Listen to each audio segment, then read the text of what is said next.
changing, I can't stand it. My heart can't take this damage.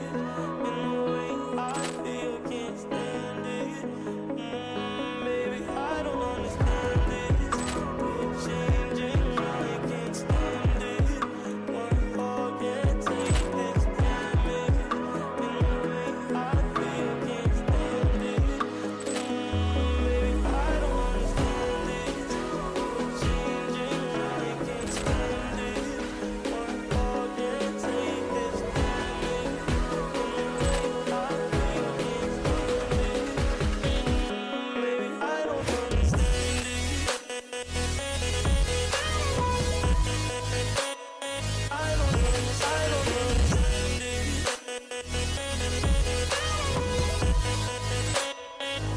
understand it. I don't understand it. Girl, you're making it hard for me. Girl, you're making it hard for me. Girl, you're making it hard for me. Hey, how's it going, guys? Hope everybody's having a great day. Hope you're enjoying yourself. Today is Friday, so happy Friday. So we're gonna have a special episode today. This is probably the only time you'll see me on camera. We're just going to learn a little bit about Marcus Aurelius. Marcus Aurelius, he was a Roman Empire and a philosopher. He ruled from 161 to 180 AD. Known for his Stoic philosophy, he authored Meditations, very famous book, by the way. I haven't read it, but that's what we're going to be listening to today. A series of personal writings reflecting his thoughts on life and leadership. His reign is often regarded as the last period of Pax Romana, a time of relative peace and stability for the Roman Empire. So, a lot of wisdom in his writings. I haven't personally got to read his book yet. So instead, we're gonna play some of the first Descendant, a free looter shooter on Steam. If you don't know about it, you can try it out yourself there.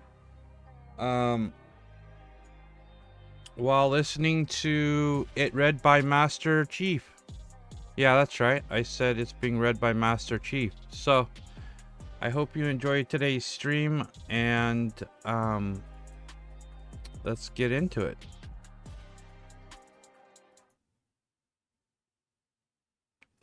Just a minute while I load this up here.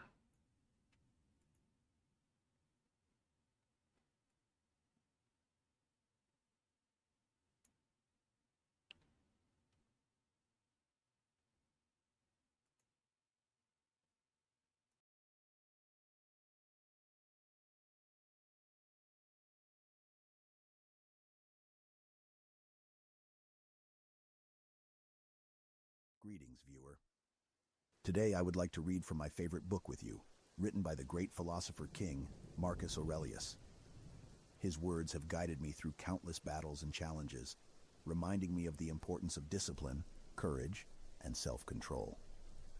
Before I begin, I would like to thank Steve Downes, the voice actor who brings my adventures to life. Your bravery and commitment to portraying a Spartan with honor and valor has inspired many, and I am honored to have you as my voice. Now let us begin. Book 1. From my grandfather Varus. I learned good morals and the government of my temper, from the reputation and remembrance of my father, modesty and a manly character, from my mother, piety and beneficence and abstinence, not only from evil deeds, but even from evil thoughts, and further, simplicity in my way of living, far removed from the habits of the rich. From my great-grandfather, not to have frequented public schools, and to have had good teachers at home, and to know that on such things a man should spend liberally. From my governor, to be neither of the green nor of the blue party at the games in the circus, nor a partisan either of the Parmularius or the Scutarius at the gladiators' fights. From him, too, I learned endurance of labor, and to want little, and to work with my own hands, and not to meddle with other people's affairs, and not to be ready to listen to slander. From Diognetus, not to busy myself about trifling things, and not to give credit to what was said by miracle workers and jugglers about incantations, and the driving away of demons and such things, and not to breed quails for fighting, nor to give myself up passionately to such things, and to endure freedom of speech, and to have become intimate with philosophy, and to have been a hearer, first of Bacchius, then of Tandasis and Marcianus, and to have written dialogues in my youth, and to have desired a plank bed and skin, and whatever else of the kind belongs to the Grecian discipline. From Rusticus I received the impression that my character required improvement and discipline, and from him I learned not to be led astray to sophistic emulation, nor to writing on speculative matters, nor to delivering little hortatory orations, nor to showing myself off as a man who practices much discipline, or does benevolent acts in order to make a display, and to abstain from rhetoric and poetry and fine writing, and not to walk about in the house in my outdoor dress, nor to do other things of the kind, and to write my letters with simplicity, like the letter which Rusticus wrote from Sinuessa to my mother, and with respect to those who have offended me by words, or done me wrong, to be easily disposed to be pacified and reconciled, as soon as they have shown a readiness to be reconciled, and to read carefully, and not to be satisfied with a superficial understanding of a book, nor hastily to give my assent to those who talk overmuch.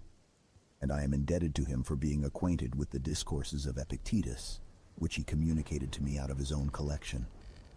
From Apollonius I learned freedom of will and undeviating steadiness of purpose, and to look to nothing else, not even for a moment, except to reason, and to be always the same in sharp pains, on the occasion of the loss of a child, and in long illness, and to see clearly in a living example that the same man can be both most resolute and yielding, and not peevish in giving his instruction, and to have had before my eyes a man who clearly considered his experience and his skill in expounding philosophical principles as the smallest of his merits. And from him I learned how to receive from friends what are esteemed favors, without being either humbled by them or letting them pass unnoticed. From Sextus, a benevolent disposition, and the example of a family governed in a fatherly manner, and the idea of living conformably to nature, and gravity without affectation, and to look carefully after the interests of friends, and to tolerate ignorant persons, and those who form opinions without consideration. He had the power of readily accommodating himself to all, so that intercourse with him was more agreeable than any flattery, and at the same time he was most highly venerated by those who associated with him. And he had the faculty both of discovering and ordering, in an intelligent and methodical way, the principles necessary for life. And he never showed anger or any other passion, but was entirely free from passion, and also most affectionate. And he could express approbation without noisy display, and he possessed much knowledge without ostentation.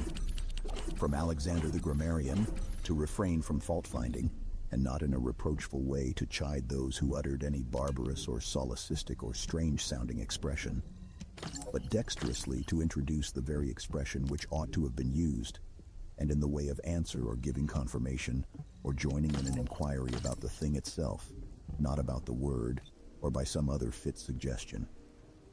From Fronto I learned to observe what envy and duplicity and hypocrisy are in a tyrant, and that generally those among us who are called patricians are rather deficient in paternal affection. From Alexander the Platonic, not frequently nor without necessity to say to anyone, or to write in a letter, that I have no leisure, nor continually to excuse the neglect of duties required by our relation to those with whom we live, by alleging urgent occupations. From Catullus, not to be indifferent when a friend finds fault, even if he should find fault without reason, but to try to restore him to his usual disposition, and to be ready to speak well of teachers, as it is reported of Domitius and Athenodotus, and to love my children truly. From my brother Severus, to love my kin, and to love truth, and to love justice. And through him I learned to know Thrasea, Helvidius, Cato, Dion, Brutus. And from him I received the idea of a polity in which there is the same law for all, a polity administered with regard to equal rights and equal freedom of speech, and the idea of a kingly government which respects most of all the freedom of the governed. I learned from him also consistency and undeviating steadiness in my regard for philosophy, and a disposition to do good, and to give to others readily, and to cherish good hopes, and to believe that I am loved by my friends. And in him, I observed no concealment of his opinions with respect to those whom he condemned, and that his friends had no need to conjecture what he wished or did not wish, but it was quite plain.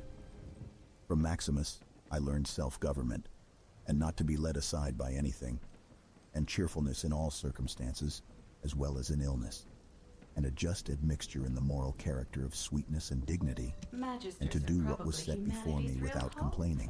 Don't you think? I observed that everybody believed that he thought as he spoke, and that in all that he did, he never had any bad intention, and he never showed amazement and surprise, and was never in a hurry, and never put off doing a thing, nor was perplexed nor dejected, nor did he ever laugh to disguise his vexation, nor, on the other hand, was he ever passionate or suspicious. He was accustomed to do acts of beneficence, and was ready to forgive, and was free from all falsehood, and he presented the appearance of a man who could not be diverted from right, rather than of a man who had been improved. I observed, too, that no man could ever think that he was despised by Maximus, or ever venture to think himself a better man. He had also the art of being humorous in an agreeable way. In my father I observed mildness of temper, and unchangeable resolution in the things which he had determined after due deliberation, and no vainglory in those things which men call honors, and a love of labor and perseverance, and a readiness to listen to those who had anything to propose for the common weal, and undeviating firmness in giving to every man according to his deserts, and a knowledge derived from experience of the occasions for vigorous action and for remission.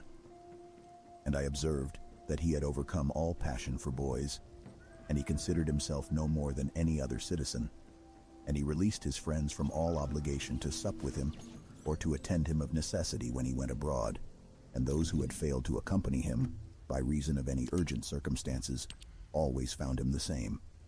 I observed, too, his habit of careful inquiry in all matters of deliberation, and his persistency, and that he never stopped his investigation through being satisfied with appearances which first present themselves, and that his disposition was to keep his friends, and not to be soon tired of them, nor yet to be extravagant in his affection, and to be satisfied on all occasions, and cheerful, and to foresee things a long way off, and to provide for the smallest without display, and to check immediately popular applause and all flattery, and to be ever watchful over the things which were necessary for the administration of the empire, and to be a good manager of the expenditure, and patiently to endure the blame which he got for such conduct. And he was neither superstitious with respect to the gods, nor did he court men by gifts or by trying to please them, or by flattering the populace, but he showed sobriety in all things and firmness, and never any mean thoughts or action, nor love of novelty. And the things which conduce in any way to the commodity of life, and of which fortune gives an abundant supply, he used without arrogance and without excusing himself, so that when he had them, he enjoyed them without affectation, and when he had them not, he did not want them. No one could ever say of him that he was either a sophist or a homebred flippant slave or a pedant, but everyone acknowledged him to be a man ripe, perfect, above flattery, able to manage his own and other men's affairs. Besides this, he honored those who were true philosophers, and he did not reproach those who pretended to be philosophers, nor yet was he easily led by them. He was also easy in conversation, and he made himself agreeable without any offensive affectation. He took a reasonable care of his body's health, not as one who was greatly attached to life, nor out of regard to personal appearance, nor yet in a careless way, but so that through his own attention, he very seldom stood in need of the physician's art, or of medicine, or external applications. He was most ready to give way without envy to those who possessed any particular faculty, such as that of eloquence or knowledge of the law or of morals, or of anything else, and he gave them his help, that each might enjoy reputation according to his deserts. And he always acted conformably to the institutions of his country, without showing any affectation of doing so. Further, he was not fond of change nor unsteady, but he loved to stay in the same places and to employ himself about the same things. And after his paroxysms of headache, he came immediately fresh and vigorous to his usual occupations. His secrets were not but very few and very rare, and these only about public matters. And he showed prudence and economy in the exhibition of the public spectacles and the construction of public buildings, his donations to the people, and in such things. For he was a man who looked to what ought to be done, not to the reputation which is got by a man's acts. He did not take the bath at unseasonable hours. He was not fond of building houses, nor curious about what he ate, nor about the texture and color of his clothes, nor about the beauty of his slaves. His dress came from Laurium, his villa on the coast, and from Lanuvium generally. We know how he behaved to the toll collector at Tusculum, who asked his pardon, and such was all his behavior. There was in him nothing harsh, nor implacable, nor violent, nor, as one may say, anything carried to the sweating point. But he examined all things severally, as if he had abundance of time, and without confusion, in an orderly way, vigorously and consistently. And that might be applied to him which is recorded of Socrates, that he was able both to abstain from and to enjoy those things which many are too weak to abstain from and cannot enjoy without excess, but to be strong enough both to bear the one and to be sober in the other is the mark of a man who has a perfect and invincible soul, such as he showed in the illness of Maximus. To the gods I am indebted for having good grandfathers, good parents, a good sister, good teachers, good associates, good kinsmen and friends, nearly everything good. Further, I owe it to the gods that I was not hurried into any offense against any of them, though I had a disposition which, if opportunity had offered, might have led me to do something of this kind. But, through their favor, there never was such a concurrence of circumstances as put me to the trial. Further, I am thankful to the gods that I was not longer brought up with my grandfather's concubine, and that I preserved the flower of my youth, and that I did not make proof of my virility before the proper season, but even deferred the time. That I was subjected to a ruler and a father who was able to take away all pride from me, and to bring me to the knowledge that it is possible for a man to live in a palace without wanting either guards or embroidered dresses or torches and statues and such like show, but that it is in such a man's power to bring himself very near to the fashion of a private person, without being for this reason either meaner in thought or more remiss in action, with respect to the things which must be done for the public interest in a manner that befits a ruler. I thank the gods for giving me such a brother, who was able by his moral character to rouse me to vigilance over myself, and who, at the same time, pleased me by his respect and affection. That my children have not been stupid nor deformed in body, that I did not make more proficiency in rhetoric, poetry, and the other studies, in which I should perhaps have been completely engaged, if I had seen that I was making progress in them, that I made haste to place those who brought me up in the station of honor, which they seemed to desire, without putting them off with hope of my doing it some time after, because they were then still young, that I knew Apollonius, Rusticus, Maximus, that I received clear and frequent impressions about living according to nature, and what kind of a life that is, so that, so far as depended on the gods and their gifts and help and inspirations, nothing hindered me from forthwith living according to nature, though I still fall short of it through my own fault, and through not observing the admonitions of the gods, and I may almost say, their direct instructions, that my body has held out so long in such a kind of life, that I never touched either Benedicta or Theodotus,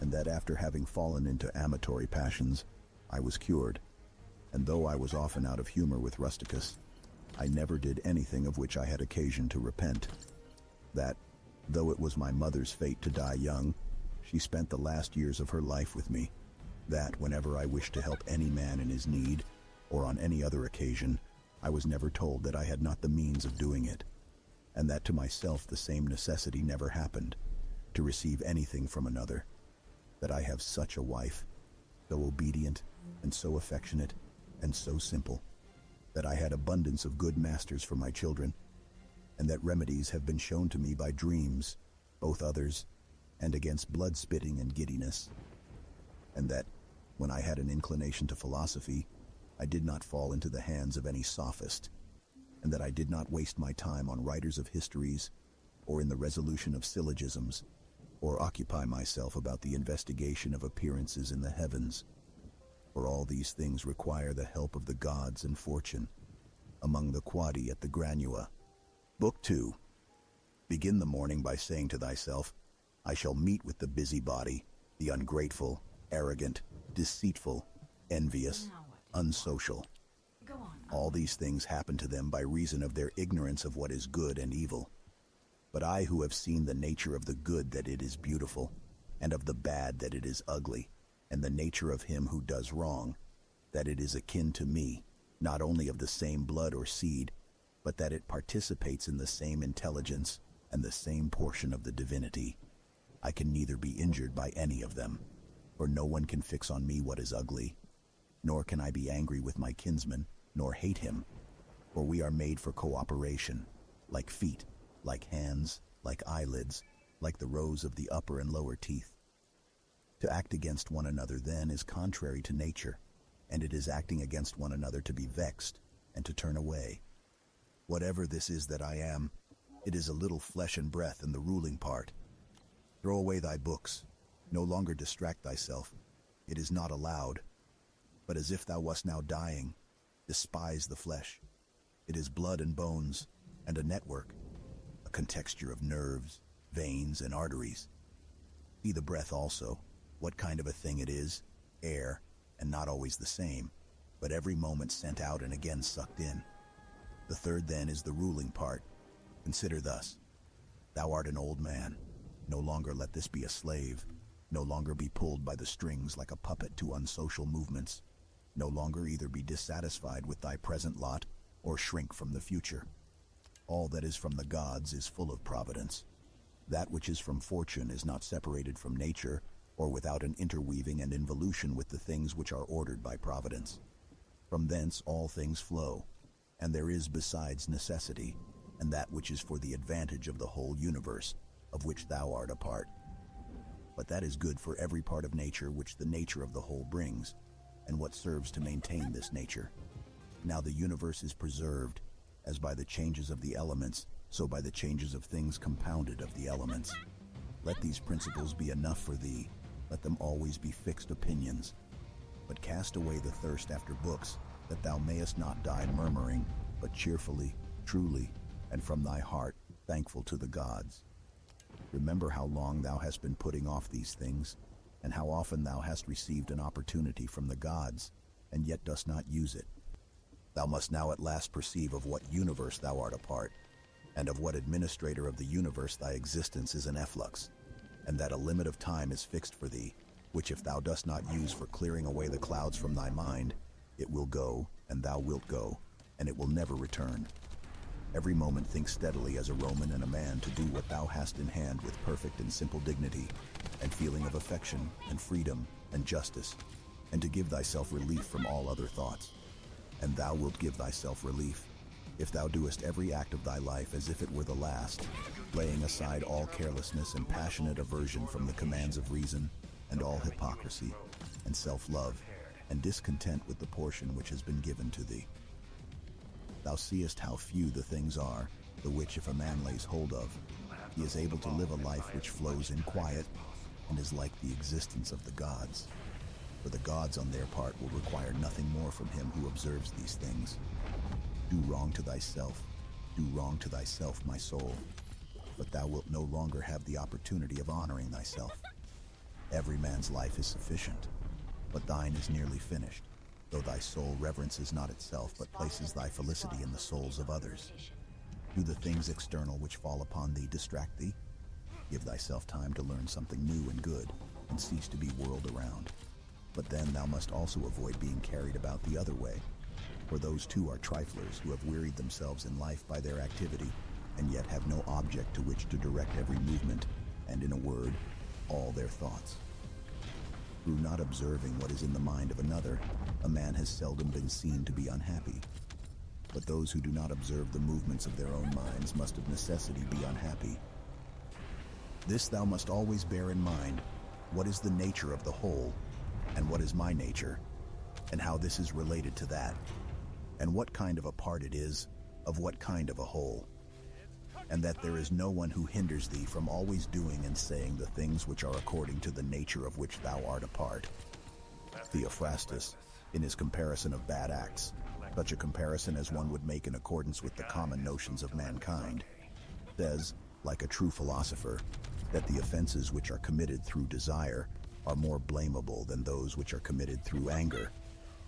For he who is excited by anger seems to turn away from reason with a certain pain and unconscious contraction. But he who offends through desire, being overpowered by pleasure, seems to be in a manner more intemperate and more womanish in his offenses. Rightly then, and in a way worthy of philosophy, he said that the offense which is committed with pleasure is more blamable than that which is committed with pain. And on the whole, the one is more like a person who has been first wronged and through pain is compelled to be angry. But the other is moved by his own impulse to do wrong, being carried towards doing something by desire.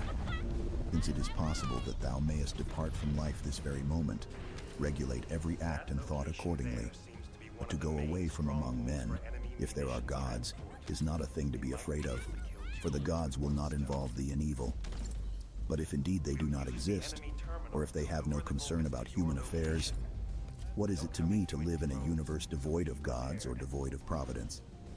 But in truth they do exist, and they do care for human things, and they have put all the means in man's power to enable him not to fall into real evils. And as to the rest, if there was anything evil, they would have provided for this also, that it should be altogether in a man's power not to fall into it. Now that which does not make a man worse, how can it make a man's life worse? But neither through ignorance, nor having the knowledge, but not the power to guard against or correct these things, is it possible that the nature of the universe has overlooked them. Nor is it possible that it has made so great a mistake, either through want of power or want of skill, that good and evil should happen indiscriminately to the good and the bad. But death certainly, and life, honor and dishonor, pain and pleasure, all these things equally happen to good men and bad, being things which make us neither better nor worse. Therefore they are neither good nor evil. How quickly all things disappear, in the universe the bodies themselves, but in time the remembrance of them.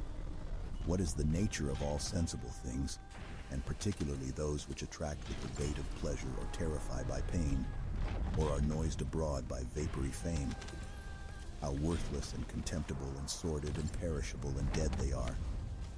All this it is the part of the intellectual faculty to observe too who these are whose opinions and voices give reputation, what death is, and the fact that, if a man looks at it in itself, and by the abstractive power of reflection resolves into their parts all the things which present themselves to the imagination in it, he will then consider it to be nothing else than an operation of nature. And if anyone is afraid of an operation of nature, he is a child. This, however, is not only an operation of nature, but it is also a thing which conduces to the purposes of nature. To observe, too, how man comes near to the deity, and by what part of him, and when this part of man is so disposed. Nothing is more wretched than a man who traverses everything in a round, and pries into the things beneath the earth, as the poet says, and seeks by conjecture what is in the minds of his neighbors, without perceiving that it is sufficient to attend to the demon within him, and to reverence it sincerely. And reverence of the demon consists in keeping it pure from passion and thoughtlessness, and dissatisfaction with what comes from gods and men. For the things from the gods merit veneration for their excellence, and the things from men should be dear to us by reason of kinship, and sometimes even, in a manner, they move our pity by reason of men's ignorance of good and bad, this defect being not less than that which deprives us of the power of distinguishing things that are white and black. Though thou shouldst be going to live 3,000 years, and as many times 10,000 years, still remember that no man loses any other life than this which he now lives, nor lives any other than this which he now loses. The longest and shortest are thus brought to the same, for the present is the same to all, though that which perishes is not the same, and so that which is lost appears to be a mere moment. For a man cannot lose either the past or the future. For what a man has not, how can anyone take this from him? These two things then thou must bear in mind. The one, that all things from eternity are of like forms and come round in a circle, and that it makes no difference whether a man shall see the same things during 100 years or 200 or an infinite time. And the second, that the longest liver and he who will die soonest lose just the same. For the present is the only thing of which a man can be deprived, if it is true that this is the only thing which he has, and that a man cannot lose a thing if he has it not. Remember that all is opinion, for what was said by the cynic Monimus is manifest, and manifest too is the use of what was said, if a man receives what may be got out of it as far as it is true. The soul of man does violence to itself, first of all, when it becomes an abscess, and as it were, a tumor on the universe, so far as it can. For to be vexed at anything which happens is a separation of ourselves from nature, in some part of which the natures of all other things are contained. In the next place, the soul does violence to itself when it turns away from any man, or even moves towards him with the intention of injuring, such as are the souls of those who are angry. In the third place, the soul does violence to itself when it is overpowered by pleasure or by pain. Fourthly, when it plays a part and does or says anything insincerely and untruly. Fifthly, when it allows any act of its own and any movement to be without an aim, and does anything thoughtlessly and without considering what it is, it being right that even the smallest things be done with reference to an end. And the end of rational animals is to follow the reason and the law of the most ancient city and polity. Of human life the time is a point, and the substance is in a flux, and the perception dull, and the composition of the whole body subject to putrefaction, and the soul a whirl, and fortune hard to divine, and fame a thing devoid of judgment. And to say all in a word, everything which belongs to the body is a stream, and what belongs to the soul is a dream and vapor, and life is a warfare and a stranger's sojourn, and after fame is oblivion. What then is that which is able to conduct a man? One thing and only one, philosophy. But this consists in keeping the demon within a man free from violence and unharmed, superior to pains and pleasures, doing nothing without purpose, nor yet falsely and with hypocrisy, not feeling the need of another man's doing or not doing anything. And besides, accepting all that happens, and all that is allotted, as coming from thence, wherever it is, from whence he himself came. And finally, waiting for death with a cheerful mind, as being nothing else than a dissolution of the elements of which every living being is compounded. But if there is no harm to the elements themselves in each continually changing into another, why should a man have any apprehension about the change and dissolution of all the elements? For it is according to nature, and nothing is evil which is according to nature. This incarnantum. Book 3. We ought to consider not only that our life is daily wasting away, and a smaller part of it is left, but another thing also must be taken into the account, that if a man should live longer, it is quite uncertain whether the understanding will still continue sufficient for the comprehension of things, and retain the power of contemplation, which strives to acquire the knowledge of the divine and the human. For if he shall begin to fall into dotage, perspiration and nutrition and imagination and appetite, and whatever else there is of the kind, will not fail. But the power of making use of ourselves, and filling up the measure of our duty, and clearly separating all appearances, and considering whether a man should now depart from life, and whatever else of the kind absolutely requires a disciplined reason, all this is already extinguished. We must make haste then, not only because we are daily nearer to death, but also because the conception of things and the understanding of them cease first. We ought to observe also that even the things which follow after the things which are produced according to nature contain something pleasing and attractive. For instance, when bread is baked, some parts are split at the surface, and these parts which thus open and have a certain fashion contrary to the purpose of the baker's art are beautiful in a manner, and in a peculiar way excite a desire for eating. And again, figs, when they are quite ripe, gape open, and in the ripe olives the very circumstance of their being near to rottenness adds a peculiar beauty to the fruit.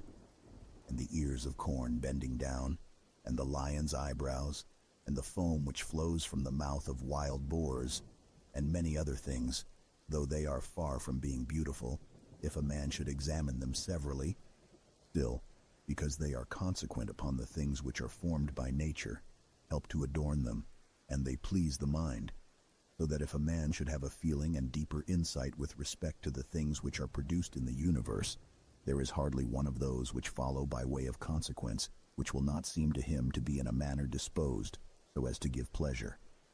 And so he will see even the real gaping jaws of wild beasts with no less pleasure than those which painters and sculptors show by imitation. And in an old woman and an old man, he will be able to see a certain maturity and comeliness, and the attractive loveliness of young persons he will be able to look on with chaste eyes, and many such things will present themselves, not pleasing to every man, but to him only who has become truly familiar with nature and her works. Hippocrates, after curing many diseases himself, fell sick and died. The Chaldee foretold the deaths of many, and then fate caught them too. Alexander and Pompeius and Caius Caesar, after so often completely destroying whole cities, and in battle cutting to pieces many 10,000s of cavalry and infantry, themselves too at last departed from life.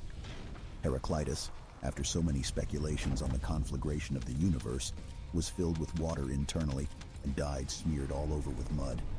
And lice destroyed Democritus, and other lice killed Socrates. What means all this? Thou hast embarked, thou hast made the voyage, thou art come to shore. Get out. If indeed to another life there is no want of gods, not even there. But if to a state without sensation, thou wilt cease to be held by pains and pleasures, and to be a slave to the vessel, which is as much inferior as that which serves it is superior. For the one is intelligence and deity, the other is earth and corruption. Do not waste the remainder of thy life in thoughts about others, when thou dost not refer thy thoughts to some object of common utility. For thou losest the opportunity of doing something else when thou hast such thoughts as these. What is such a person doing? And why? And what is he saying? And what is he thinking of? And what is he contriving? And whatever else of the kind makes us wander away from the observation of our own ruling power. We ought then to check in the series of our thoughts everything that is without a purpose and useless, but most of all the over-curious feeling and the malignant. And a man should use himself to think of those things only about which, if one should suddenly ask, "What hast thou now in thy thoughts?"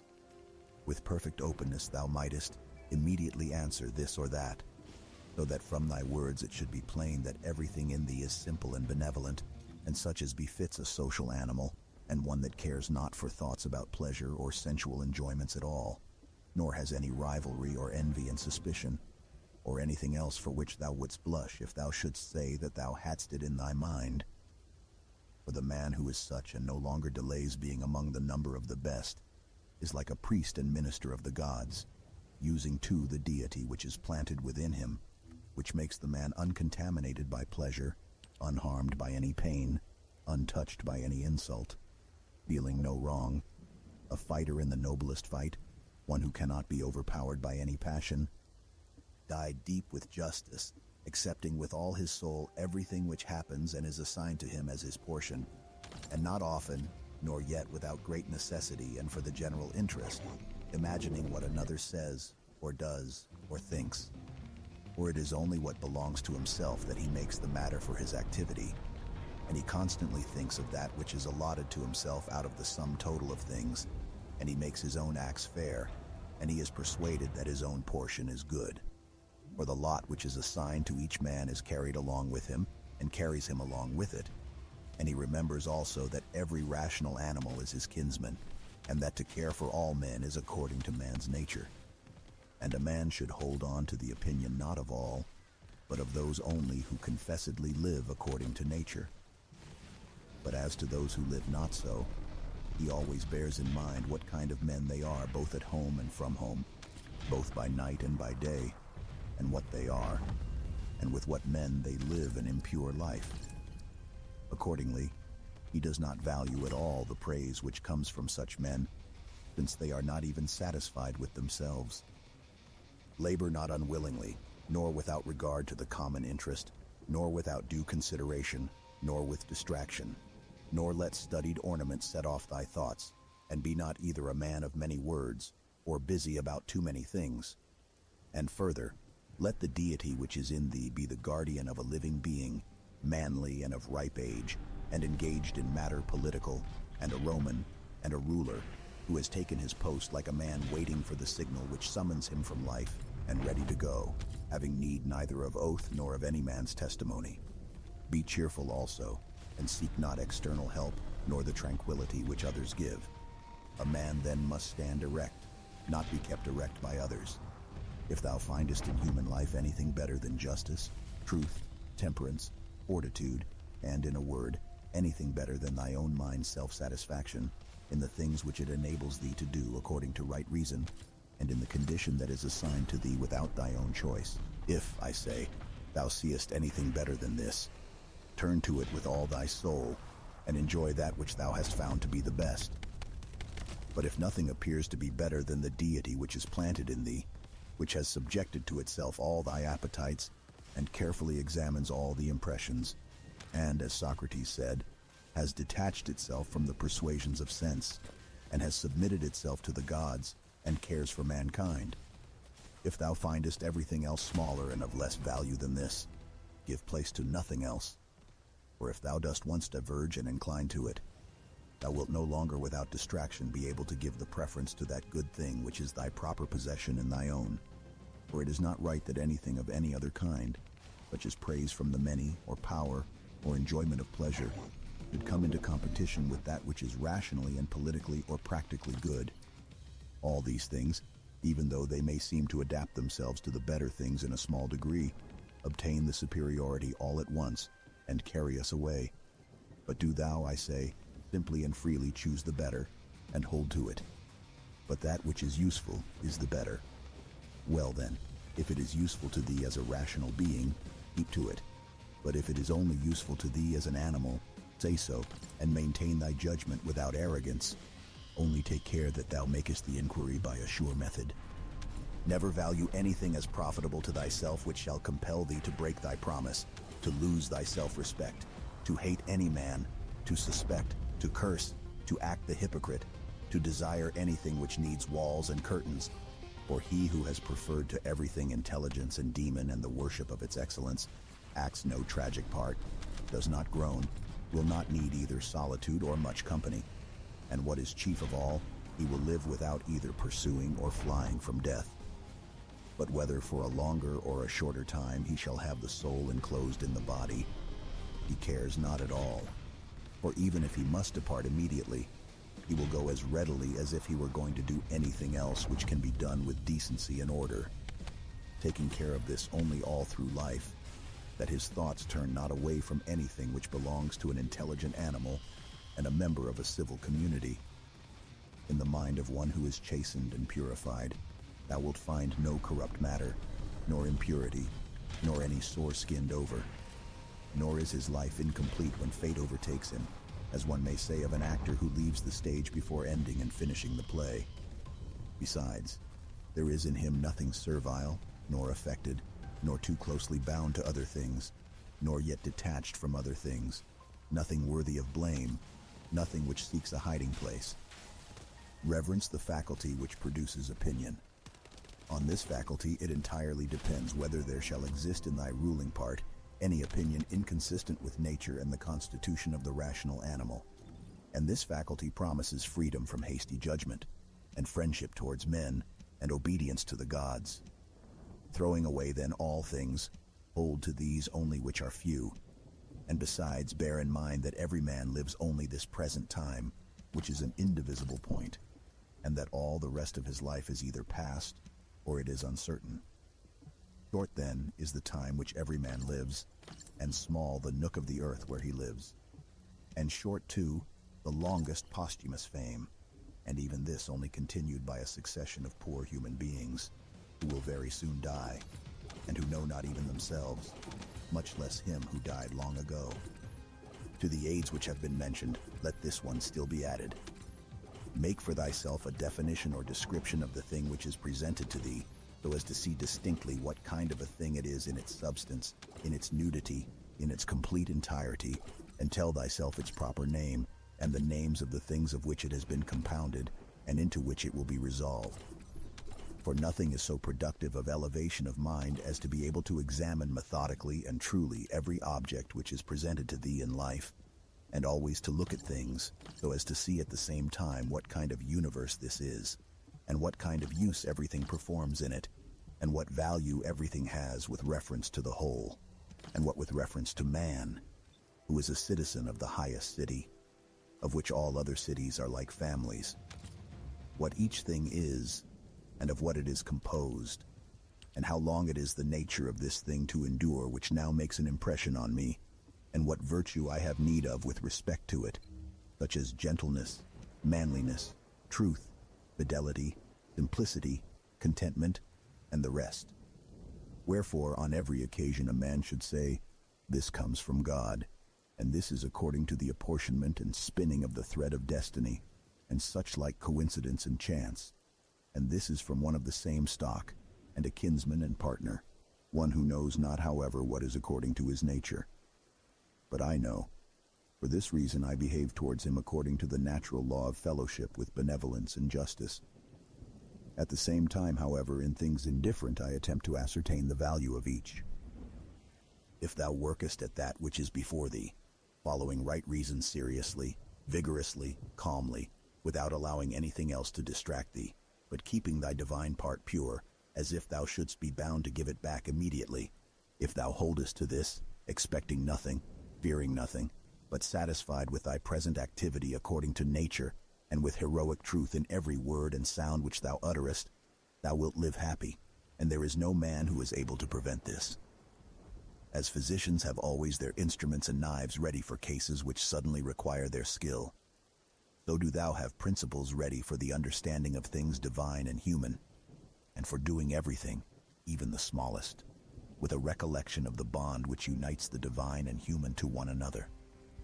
For neither wilt thou do anything well which pertains to man, without at the same time having a reference to things divine, nor the contrary. No longer wander at hazard, for neither wilt thou read thy own memoirs, nor the acts of the ancient Romans and Hellenes, and the selections from books which thou wast reserving for thy old age. Hasten then to the end which thou hast before thee, and throwing away idle hopes, come to thy own aid, if thou carest at all for thyself, while it is in thy power. They know not how many things are signified by the words stealing, sowing, buying, keeping quiet, seeing what ought to be done. For this is not affected by the eyes, but by another kind of vision. Body, soul, intelligence. To the body belong sensations, to the soul appetites, to the intelligence principles. To receive the impressions of forms by means of appearances belongs even to animals. To be pulled by the strings of desire belongs both to wild beasts and to men who have made themselves into women, and to a Phalaris and a Nero. And to have the intelligence that guides to the things which appear suitable belongs also to those who do not believe in the gods, and who betray their country, and do their impure deeds when they have shut the doors.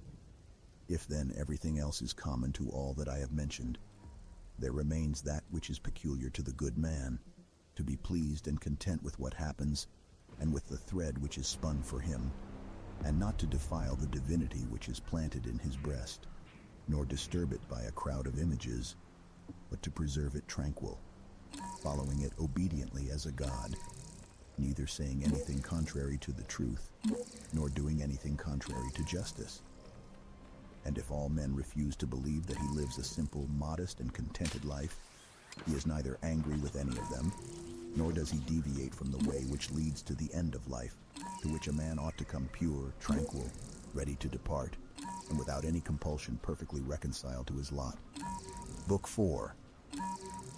That which rules within, when it is according to nature, is so affected with respect to the events which happen, that it always easily adapts itself to that which is, and is presented to it. For it requires no definite material, but it moves towards its purpose, under certain conditions, however, and it makes a material for itself out of that which opposes it, as fire lays hold of what falls into it, by which a small light would have been extinguished. But when the fire is strong, it soon appropriates to itself the matter which is heaped on it, and consumes it, and rises higher by means of this very material. Let no act be done without a purpose, nor otherwise than according to the perfect principles of art. Men seek retreats for themselves, houses in the country, seashores and mountains, and thou too art wont to desire such things very much.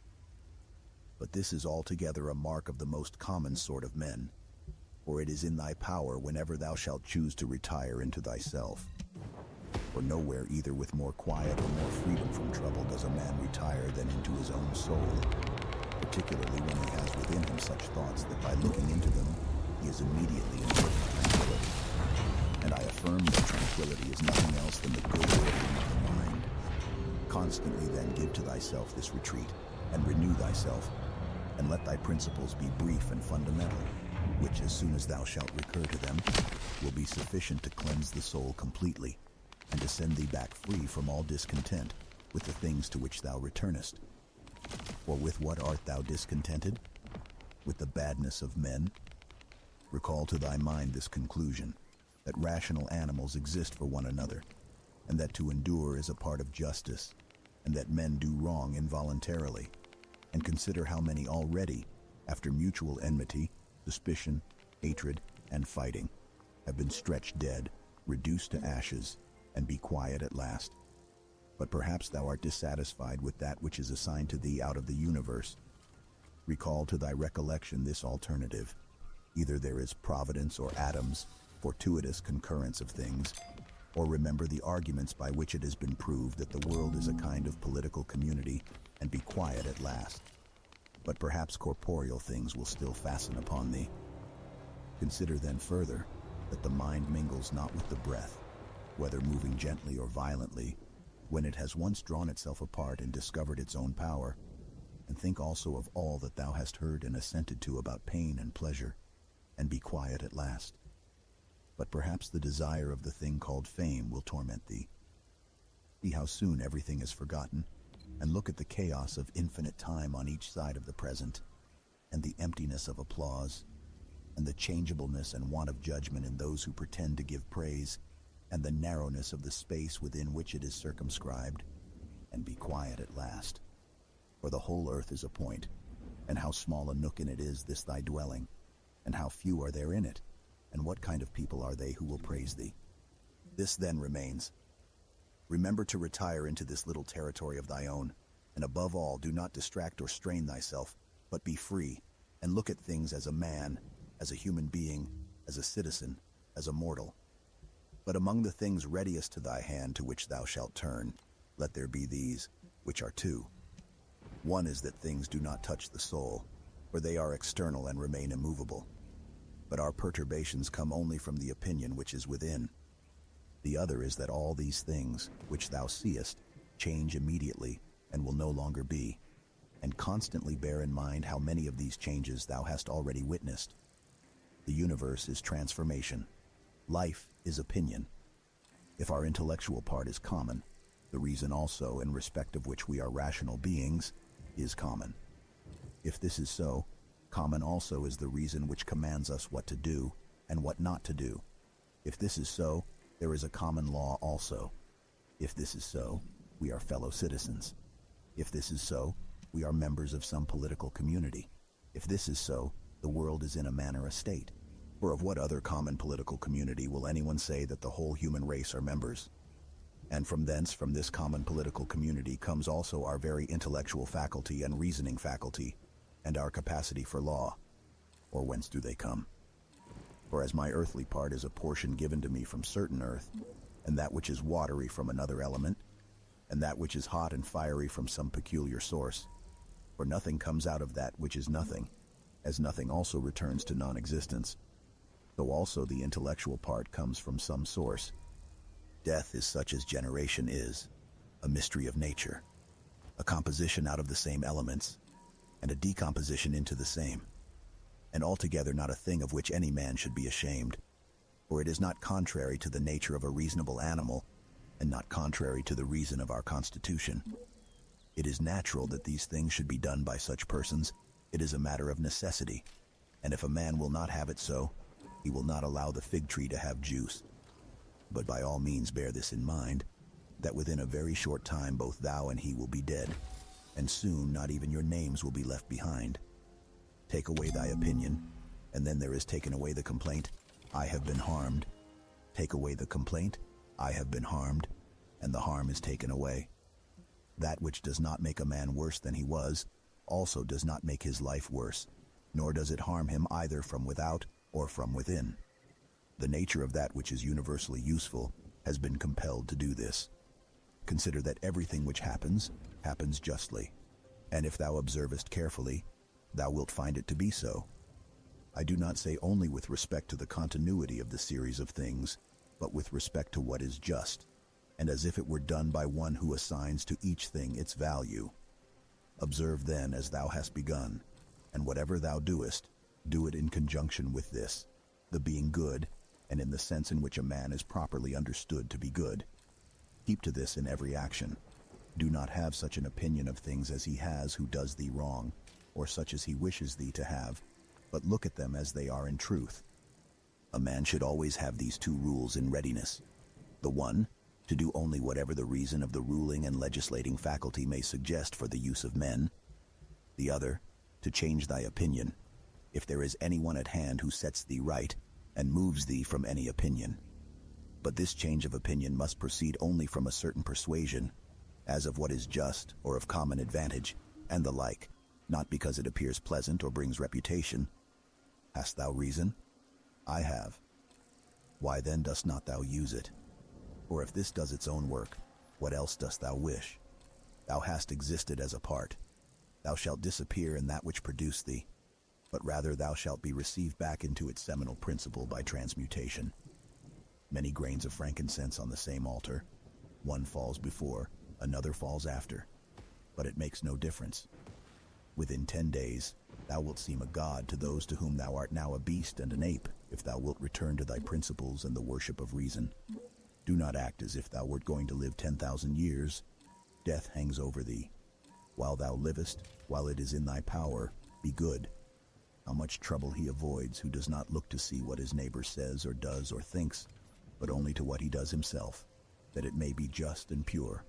Or as Agathon says, look not round at the depraved morals of others, but run straight along the line without deviating from it. He who has a vehement desire for posthumous fame does not consider that every one of those who remember him will himself also die very soon. Then again also, they who have succeeded them, until the whole remembrance shall have been extinguished, as it is transmitted through men who foolishly admire and perish. But suppose that those who will remember are even immortal, and that the remembrance will be immortal. What then is this to thee? And I say not what is it to the dead, but what is it to the living? What is praise, except indeed so far as it has a certain utility? For thou now rejectest unseasonably the gift of nature, clinging to something else. Everything which is in any way beautiful is beautiful in itself, and terminates in itself, not having praise as part of itself. Neither worse then nor better is a thing made by being praised. I affirm this also of the things which are called beautiful by the vulgar, for example, material things and works of art. That which is really beautiful has no need of anything, not more than law, not more than truth, not more than benevolence or modesty. Which of these things is beautiful because it is praised, or spoiled by being blamed? Is such a thing as an emerald made worse than it was, if it is not praised? Or gold, ivory, purple, a lyre, a little knife, a flower, a shrub? If souls continue to exist, how does the air contain them from eternity? But how does the earth contain the bodies of those who have been buried from times so remote? Or is here the mutation of these bodies after a certain continuance, whatever it may be, and their dissolution make room for other dead bodies? So the souls which are removed into the air after subsisting for some time are transmuted and diffused, and assume a fiery nature by being received into the seminal intelligence of the universe, and in this way make room for the fresh souls which come to dwell there. And this is the answer which a man might give on the hypothesis of souls continuing to exist. But we must not only think of the number of bodies which are thus buried, but also of the number of animals which are daily eaten by us and the other animals. For what a number is consumed, and thus in a manner buried in the bodies of those who feed on them. And nevertheless, this earth receives them by reason of the changes of these bodies into blood, and the transformations into the aerial or the fiery element. What is the investigation into the truth in this matter? The division into that which is material, and that which is the cause of form, the formal. Do not be whirled about, but in every movement have respect to justice, and on the occasion of every impression maintain the faculty of comprehension or understanding. Everything harmonizes with me, which is harmonious to thee, O universe. Nothing for me is too early nor too late, which is in due time for thee. Everything is fruit to me which thy seasons bring, O nature. From thee are all things, in thee are all things, to thee all things return. The poet says, Dear city of sea crops, and wilt not thou say, Dear city of Zeus? Occupy thyself with few things, says the philosopher, if thou wouldst be tranquil. But consider if it would not be better to say, Do what is necessary, and whatever the reason of the animal which is naturally social requires, and as it requires. For this brings not only the tranquility which comes from doing well, but also that which comes from doing few things. For the greatest part of what we say and do being unnecessary, if a man takes this away, he will have more leisure and less uneasiness. Accordingly, on every occasion a man should ask himself, Is this one of the unnecessary things? Now a man should take away not only unnecessary acts, but also unnecessary thoughts, for thus superfluous acts will not follow after. Try how the life of the good man suits thee, the life of him who is satisfied with his portion out of the whole, and satisfied with his own just acts and benevolent disposition. Hast thou seen those things? Look also at these. Do not disturb thyself. Make thyself all simplicity. Does anyone do wrong? It is to himself that he does the wrong. Has anything happened to thee? Well, out of the universe from the beginning, everything which happens has been apportioned and spun out to thee. In a word, thy life is short. Thou must turn to profit the present by the aid of reason and justice. Be sober in thy relaxation. Either it is a well-arranged universe or a chaos huddled together, but still a universe. But can a certain order subsist in thee, and disorder in the all? And this too when all things are so separated and diffused and sympathetic. A black character, a womanish character, a stubborn character, bestial, childish, animal, stupid, counterfeit, scurrilous, fraudulent, tyrannical. If he is a stranger to the universe who does not know what is in it, no less is he a stranger who does not know what is going on in it. He is a runaway, who flies from social reason. He is blind, who shuts the eyes of the understanding. He is poor, who has need of another, and has not from himself all things which are useful for life. He is an abscess on the universe, who withdraws and separates himself from the reason of our common nature, through being displeased with the things which happen, for the same nature produces this, and has produced thee too. He is a piece rent asunder from the state, who tears his own soul from that of reasonable animals, which is one. The one is a philosopher without a tunic, and the other without a book. Here is another half-naked. Bread I have not, he says, and I abide by reason. And I do not get the means of living out of my learning, and I abide by my reason. Love the art, poor as it may be, which thou hast learned, and be content with it, and pass through the rest of life like one who has entrusted to the gods with his whole soul all that he has, making thyself neither the tyrant nor the slave of any man. Consider, for example, the times of Vespasian. Thou wilt see all these things: people marrying, bringing up children, sick, dying, warring, feasting, trafficking, cultivating the ground, flattering, obstinately arrogant, suspecting, plotting, wishing for some to die, grumbling about the present, loving, heaping up treasure, desiring counselship, kingly power. Well then, that life of these people no longer exists at all. Again, remove to the times of Trajan. Again, all is the same. Their life too is gone. In like manner view also the other epochs of time and of whole nations, and see how many after great effort soon fell and were resolved into the elements. But chiefly thou shouldst think of those whom thou hast thyself known distracting themselves about idle things, neglecting to do what was in accordance with their proper constitution, and to hold firmly to this, and to be content with it. And herein it is necessary to remember that the attention given to everything has its proper value and proportion. For thus thou wilt not be dissatisfied, if thou appliest thyself to smaller matters no further than is fit. The words which were formerly familiar are now antiquated, though also the names of those who were famed of old are now in a manner antiquated. Camillus, Caeso, Valisus, Leonatus, and a little after also Scipio and Cato, then Augustus, then also Hadrian and Antoninus. For all things soon pass away and become a mere tale, and complete oblivion soon buries them. And I say this of those who have shone in a wondrous way. For the rest, as soon as they have breathed out their breath, they are gone, and no man speaks of them. And to conclude the matter, what is even an eternal remembrance? A mere nothing. What then is that about which we ought to employ our serious pains?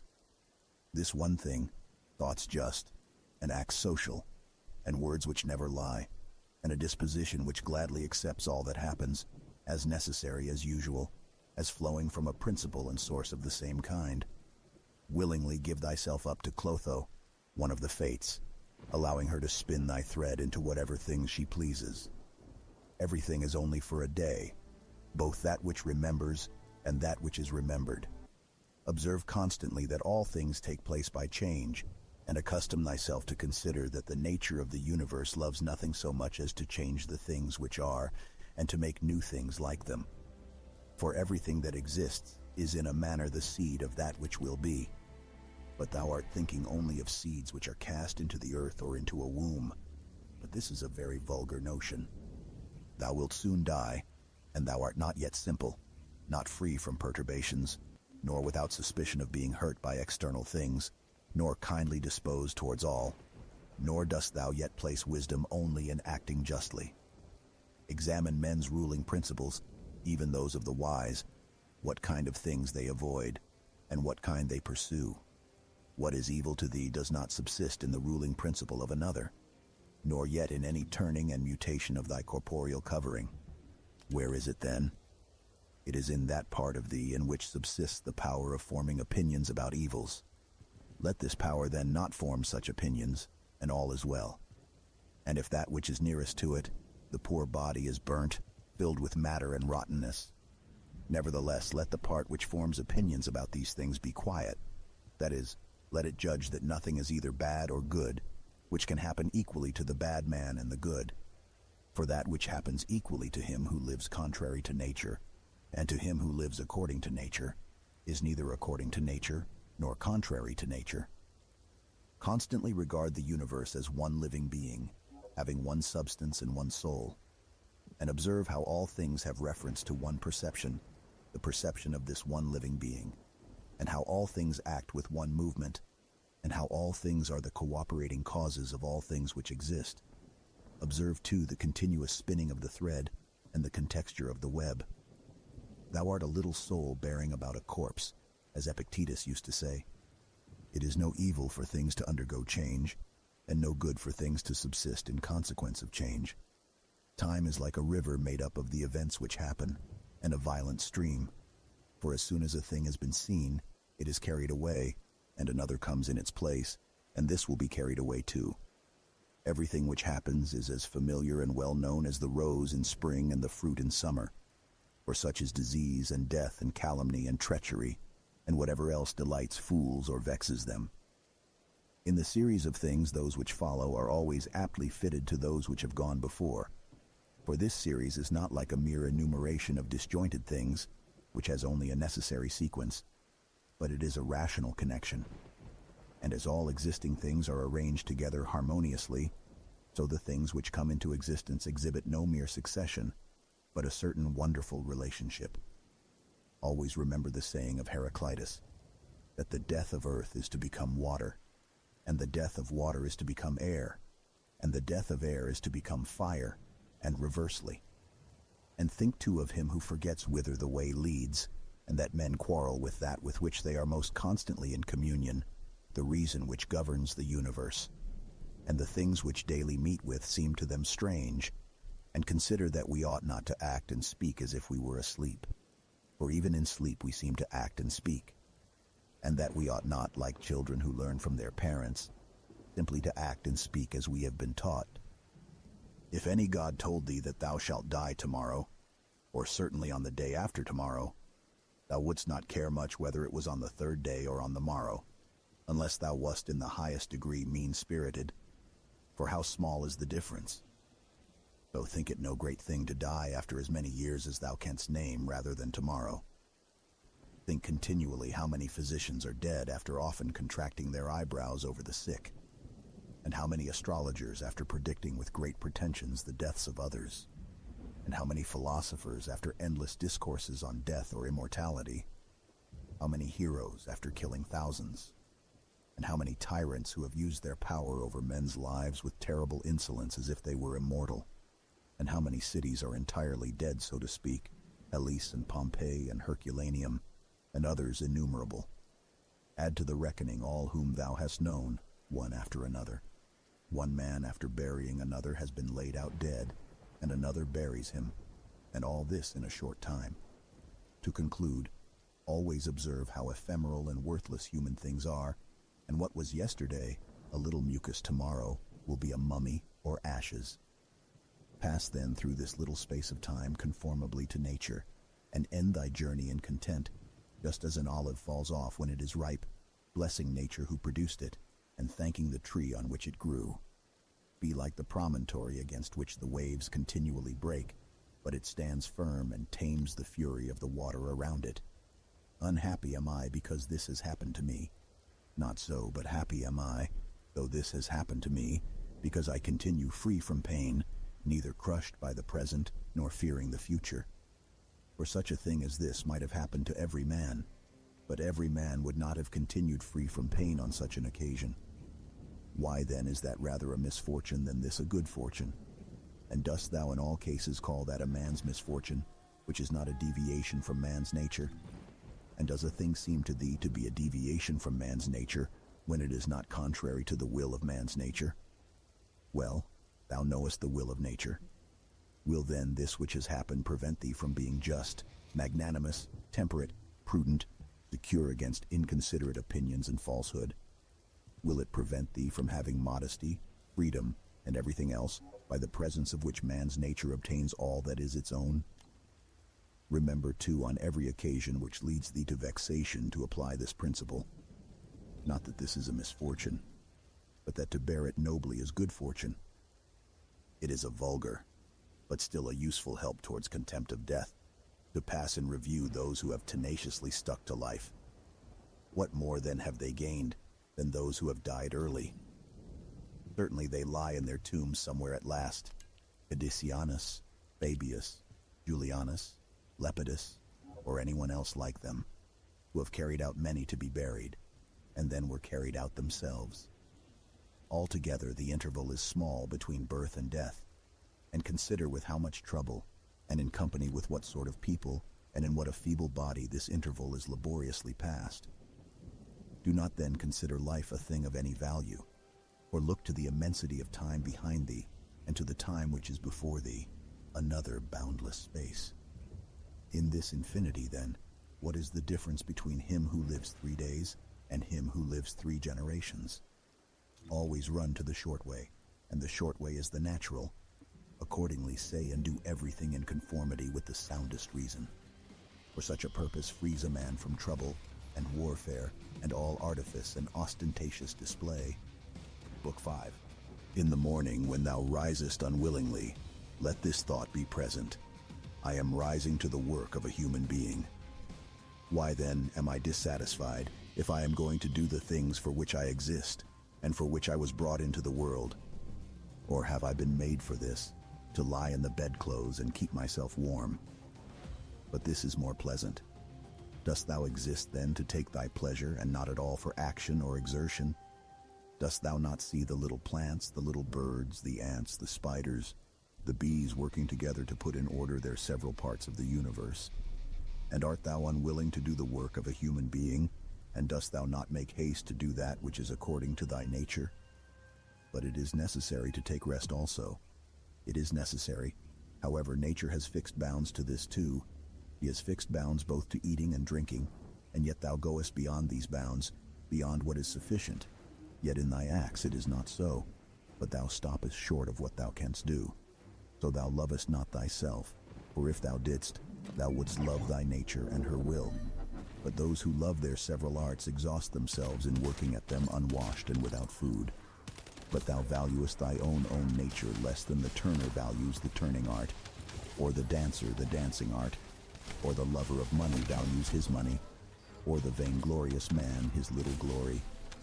And such men, when they have a violent affection to a thing, choose neither to eat nor to sleep, rather than to perfect the things which they care for. But are the acts which concern society more vile in thy eyes, and less worthy of thy labor? How easy it is to repel, and to wipe away every impression which is troublesome or unsuitable, and immediately to be in all tranquility. Judge every word and deed which are according to nature to be fit for thee, and be not diverted by the blame which follows from any people, nor by their words. But if a thing is good to be done or said, do not consider it unworthy of thee. For those persons have their peculiar leading principle, and follow their peculiar movement. Which things do not thou regard, but go straight on, following thy own nature and the common nature. And the way of both is one. I go through the things which happen according to nature, until I shall fall and rest, breathing out my breath into that element out of which I daily draw it in, and falling upon that earth out of which my father collected the seed, and my mother the blood, and my nurse the milk, out of which during so many years I have been supplied with food and drink, which bears me when I tread on it and abuse it for so many purposes. Thou sayest, men cannot admire the sharpness of thy wits. Be it so, but there are many other things of which thou canst not say. I am not formed for them by nature. Show those qualities then which are altogether in thy power: sincerity, gravity, endurance of labor, aversion to pleasure, contentment with thy portion, and with few things, benevolence, frankness, no love of superfluity, freedom from trifling magnanimity. Dost thou not see how many qualities thou art immediately able to exhibit, in which there is no excuse of natural incapacity and unfitness, and yet thou still remainest voluntarily below the mark? Or art thou compelled through being defectively furnished by nature to murmur, and to be stingy, and to flatter, and to find fault with thy poor body, and to try to please men, and to make great display, and to be so restless in thy mind? No, by the gods, but thou mightest have been delivered from these things long ago. Only if in truth thou canst be charged with being rather slow and dull of comprehension, thou must exert thyself about this also, not neglecting it, nor yet taking pleasure in thy dullness. One man, when he has done a service to another, is ready to set it down to his account as a favor conferred. Another is not ready to do this, but still in his own mind he thinks of the man as his debtor, and he knows what he has done. A third in a manner does not even know what he has done, but he is like a vine which has produced grapes, and seeks for nothing more after it has once produced its proper fruit. As a horse when he has run, a dog when he has tracked the game, a bee when it has made the honey, so a man when he has done a good act does not call out for others to come and see, but he goes on to another act, as a vine goes on to produce again the grapes in season. Must a man then be one of these, who in a manner act thus without observing it? Yes, but this very thing is necessary, the observation of what a man is doing. Or it may be said, it is characteristic of the social animal to perceive that he is working in a social manner, and indeed to wish that his social partner also should perceive it. It is true what thou sayest, but thou dost not rightly understand what is now said, and for this reason thou wilt become one of those of whom I spoke before, for even they are misled by a certain show of reason. But if thou wilt choose to understand the meaning of what is said, do not fear that for this reason thou wilt omit any social act. A prayer of the Athenians. Rain, rain, O dear Zeus, down on the plowed fields of the Athenians and on the plains. In truth, we ought not to pray at all, or we ought to pray in this simple and noble fashion, just as we must understand when it is said that Aesculapius prescribed to this man horse exercise, or bathing in cold water, or going without shoes. So we must understand it when it is said that the nature of the universe prescribed to this man disease or mutilation or loss or anything else of the kind. For in the first case, prescribed means something like this. He prescribed this for this man as a thing adapted to procure health. And in the second case, it means that which happens to, or suits. Every man is fixed in a manner for him suitably to his destiny. For this is what we mean when we say that things are suitable to us, as the workmen say of squared stones in walls or the pyramids, that they are suitable when they fit them to one another in some kind of connection. For there is altogether one fitness, harmony. And as the universe is made up out of all bodies to be such a body as it is, so out of all existing causes, necessity, destiny, is made up to be such a cause as it is. And even those who are completely ignorant understand what I mean, for they say, it, necessity, destiny, brought this to such a person. This then was brought, and this was prescribed to him. Let us then receive these things, as well as those which Aesculapius prescribes. Many, as a matter of course, even among his prescriptions are disagreeable, but we accept them in the hope of health. Let the perfecting and accomplishment of the things, which the common nature judges to be good, be judged by thee to be of the same kind as thy health, and so accept everything which happens, even if it seem disagreeable, because it leads to this, to the health of the universe, and to the prosperity and felicity of Zeus, the universe. For he would not have brought on any man what he has brought, if it were not useful for the whole. Neither does the nature of anything, whatever it may be, cause anything which is not suitable to that which is directed by it. For two reasons, then, it is right to be content with that which happens to thee. The one, because it was done for thee and prescribed for thee, and in a manner had reference to thee, originally from the most ancient causes spun with thy destiny. And the other, because even that which comes severally to every man, is to the power which administers the universe a cause of felicity and perfection, nay, even of its very continuance. For the integrity of the whole is mutilated, if thou cuttest off anything whatever from the conjunction and the continuity either of the parts or of the causes. And thou dost cut off as far as it is in thy power, when thou art dissatisfied, and in a manner triest to put anything out of the way. Be not disgusted, nor discouraged, nor dissatisfied, if thou dost not succeed in doing everything according to right principles.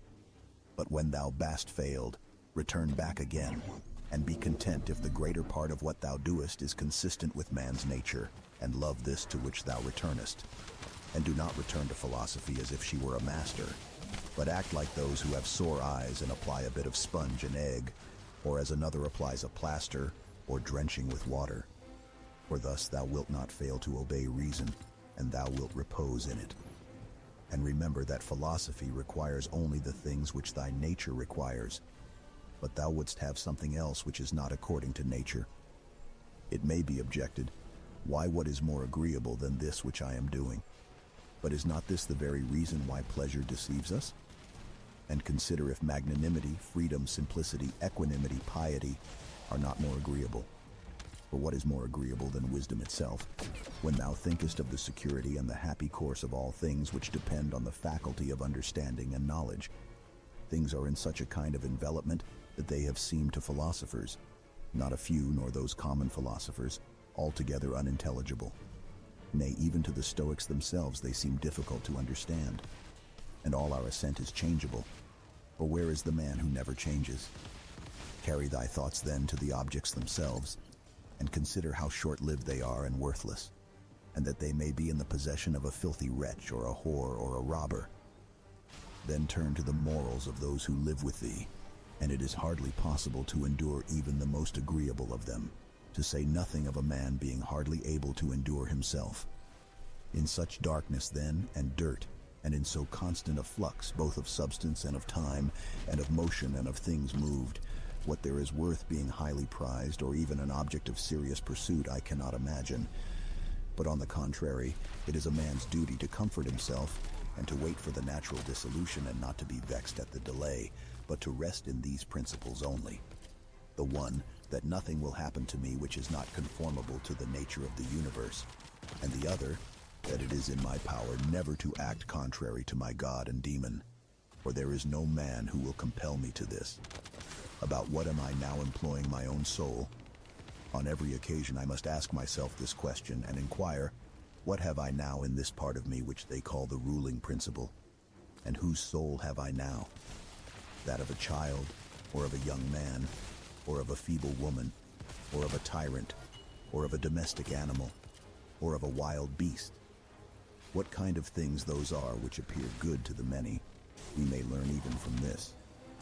For if any man should conceive certain things as being really good, such as prudence, temperance, justice, fortitude, he would not, after having first conceived these, endure to listen to anything which should not be in harmony with what is really good.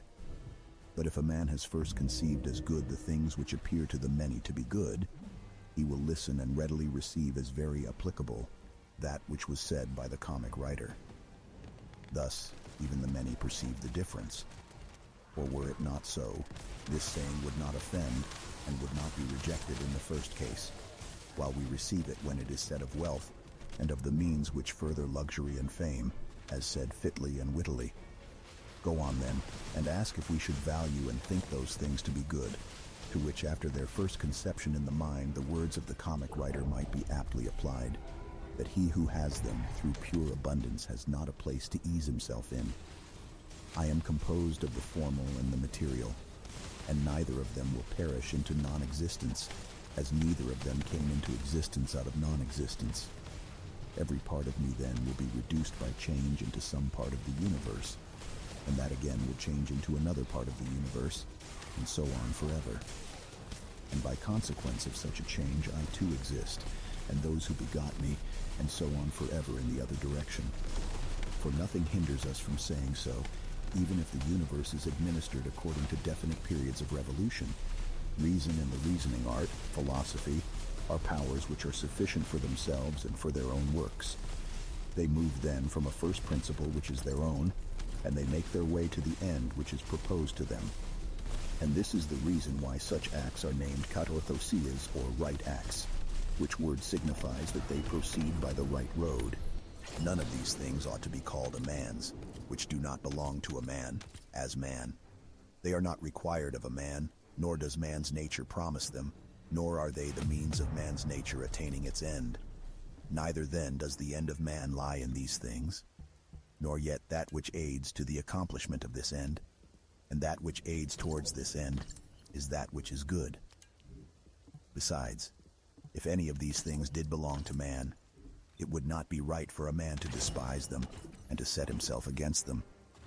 Nor would a man be worthy of praise who showed that he did not want these things, nor would he who stinted himself in any of them be good, if indeed these things were good. But now the more of these things a man deprives himself of, or of other things like them, or even when he is deprived of any of them, the more patiently he endures the loss, just in the same degree he is a better man. Such as are thy habitual thoughts, such also will be the character of thy mind, for the soul is dyed by the thoughts. Dye it then with a continuous series of such thoughts as these. For instance, that where a man can live, there he can also live well. But he must live in a palace. Well then, he can also live well in a palace. And again, consider that for whatever purpose each thing has been constituted, for this it has been constituted, and towards this it is carried, and its end is in that towards which it is carried. And where the end is, there also is the advantage and the good of each thing. Now the good for the reasonable animal is society, for that we are made for society has been shown above. Is it not plain that the inferior exist for the sake of the superior? But the things which have life are superior to those which have not life, and of those which have life the superior are those which have reason. To seek what is impossible is madness, and it is impossible that the bad should not do something of this kind. Nothing happens to any man which he is not formed by nature to bear. The same things happen to another, and either because he does not see that they have happened, or because he would show a great spirit he is firm, and remains unharmed. It is a shame, then, that ignorance and conceit should be stronger than wisdom.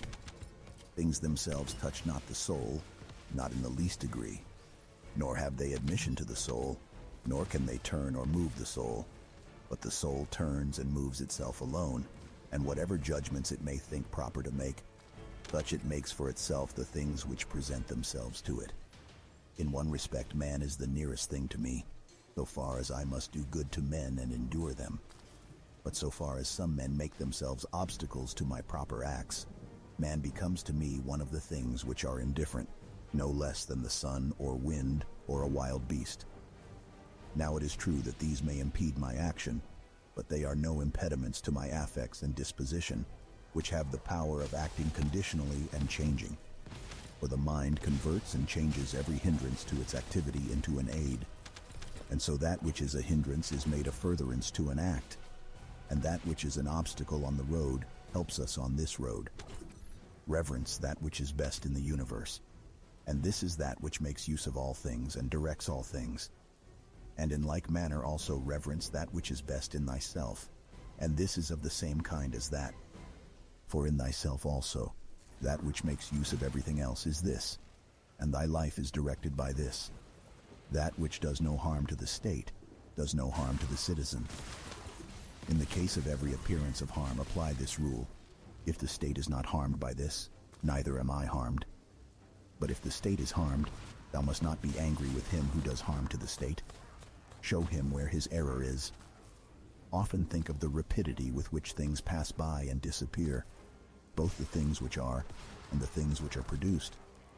For substance is like a river in a continual flow, and the activities of things are in constant change, and the causes work in infinite varieties, and there is hardly anything which stands still. And consider this which is near to thee, this boundless abyss of the past and of the future in which all things disappear. How then is he not a fool who is puffed up with such things or plagued about them and makes himself miserable? For they vex him only for a time, and a short time. Think of the universal substance, of which thou hast a very small portion, and of universal time, of which a short and indivisible interval has been assigned to thee, and of that which is fixed by destiny, and how small a part of it thou art. Does another do me wrong? Let him look to it.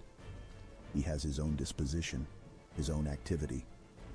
I now have what the universal nature wills me to have, and I do what my nature now wills me to do. Let the part of thy soul which leads and governs be undisturbed by the movements in the flesh, whether of pleasure or of pain, and let it not unite with them, but let it circumscribe itself and limit those effects to their parts. But when these effects rise up to the mind by virtue of that other sympathy that naturally exists in a body which is all one, then thou must not strive to resist the sensation, for it is natural. But let not the ruling part of itself add to the sensation the opinion that it is either good or bad. Live with the gods. And he does live with the gods, who constantly shows to them his own soul is satisfied with that which is assigned to him, and that it does all that the demon wishes, which Zeus hath given to every man for his guardian and guide, a portion of himself. And this is every man's understanding and reason. Art thou angry with him whose armpits stink? Art thou angry with him whose mouth smells foul? What good will this danger do thee? He has such a mouth, he has such armpits. It is necessary that such an emanation must come from such things. But the man has reason, it will be said, and he is able, if he takes pain, to discover wherein he offends. I wish thee well of thy discovery. Well then, and thou hast reason. By thy rational faculty stir up his rational faculty. Show him his error, admonish him. For if he listens, thou wilt cure him, and there is no need of anger. Neither tragic actor nor whore. As thou intendest to live when thou art gone out, so it is in thy power to live here. But if men do not permit thee, then get away out of life, yet so as if thou wert suffering no harm. The house is smoky, and I quit it. Why dost thou think that this is any trouble? But so long as nothing of the kind drives me out, I remain, am free, and no man shall hinder me from doing what I choose, and I choose to do what is according to the nature of the rational and social animal. The intelligence of the universe is social. Accordingly, it has made the inferior things for the sake of the superior, and it has fitted the superior to one another. Thou seest how it has subordinated, coordinated, and assigned to everything its proper portion, and has brought together into concord with one another the things which are the best. How hast thou behaved hitherto to the gods, thy parents, brethren, children, teachers, to those who looked after thy infancy, to thy friends, kinsfolk, to thy slaves. Consider if thou hast hitherto behaved to all in such a way that this may be said of thee. Never has wronged a man in deed or word. And call to recollection both how many things thou hast passed through, and how many things thou hast been able to endure, and that the history of thy life is now complete, and thy service is ended, and how many beautiful things thou hast seen, and how many pleasures and pains thou hast despised, and how many things called honorable thou hast spurned, and to how many ill-minded folks thou hast shown a kind disposition. Why do unskilled and ignorant souls disturb him who has skill and knowledge? What soul then has skill and knowledge? That which knows beginning and end, and knows the reason which pervades all substance and through all time by fixed periods, revolutions, administers the universe. Soon, very soon, thou wilt be ashes, or a skeleton, and either a name or not even a name. But name is sound and echo, and the things which are much valued in life are empty and rotten and trifling, and like little dogs biting one another, and little children quarreling, laughing, and then straightway weeping. But fidelity and modesty and justice and truth are fled up to Olympus from the widespread earth. What then is there which still detains thee here, if the objects of sense are easily changed and never stand still, and the organs of perception are dull and easily receive false impressions, and the poor soul itself is an exhalation from blood? But to have good repute amidst such a world as this is an empty thing. Why then dost thou not wait in tranquility for thy end, whether it is extinction or removal to another state? And until that time comes, what is sufficient? Why, what else than to venerate the gods and bless them, and to do good to men, and to practice tolerance and self-restraint?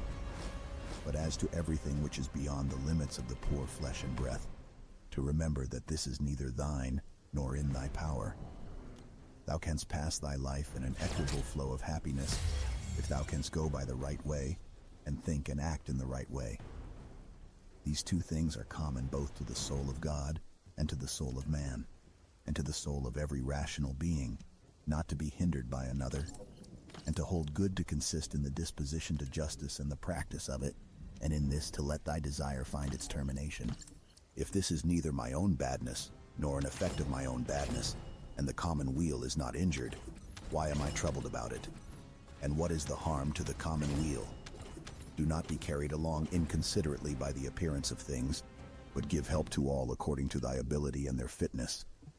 And if they should have sustained loss in matters which are indifferent, do not imagine this to be a damage, for it is a bad habit. But as the old man, when he went away, asked back his foster child's top, remembering that it was a top, so do thou in this case also. When thou art calling out on the rostra, hast thou forgotten, man, what these things are? Yes, but they are objects of great concern to these people. Wilt thou too then be made a fool for these things? I was once a fortunate man, but I lost it, I know not how.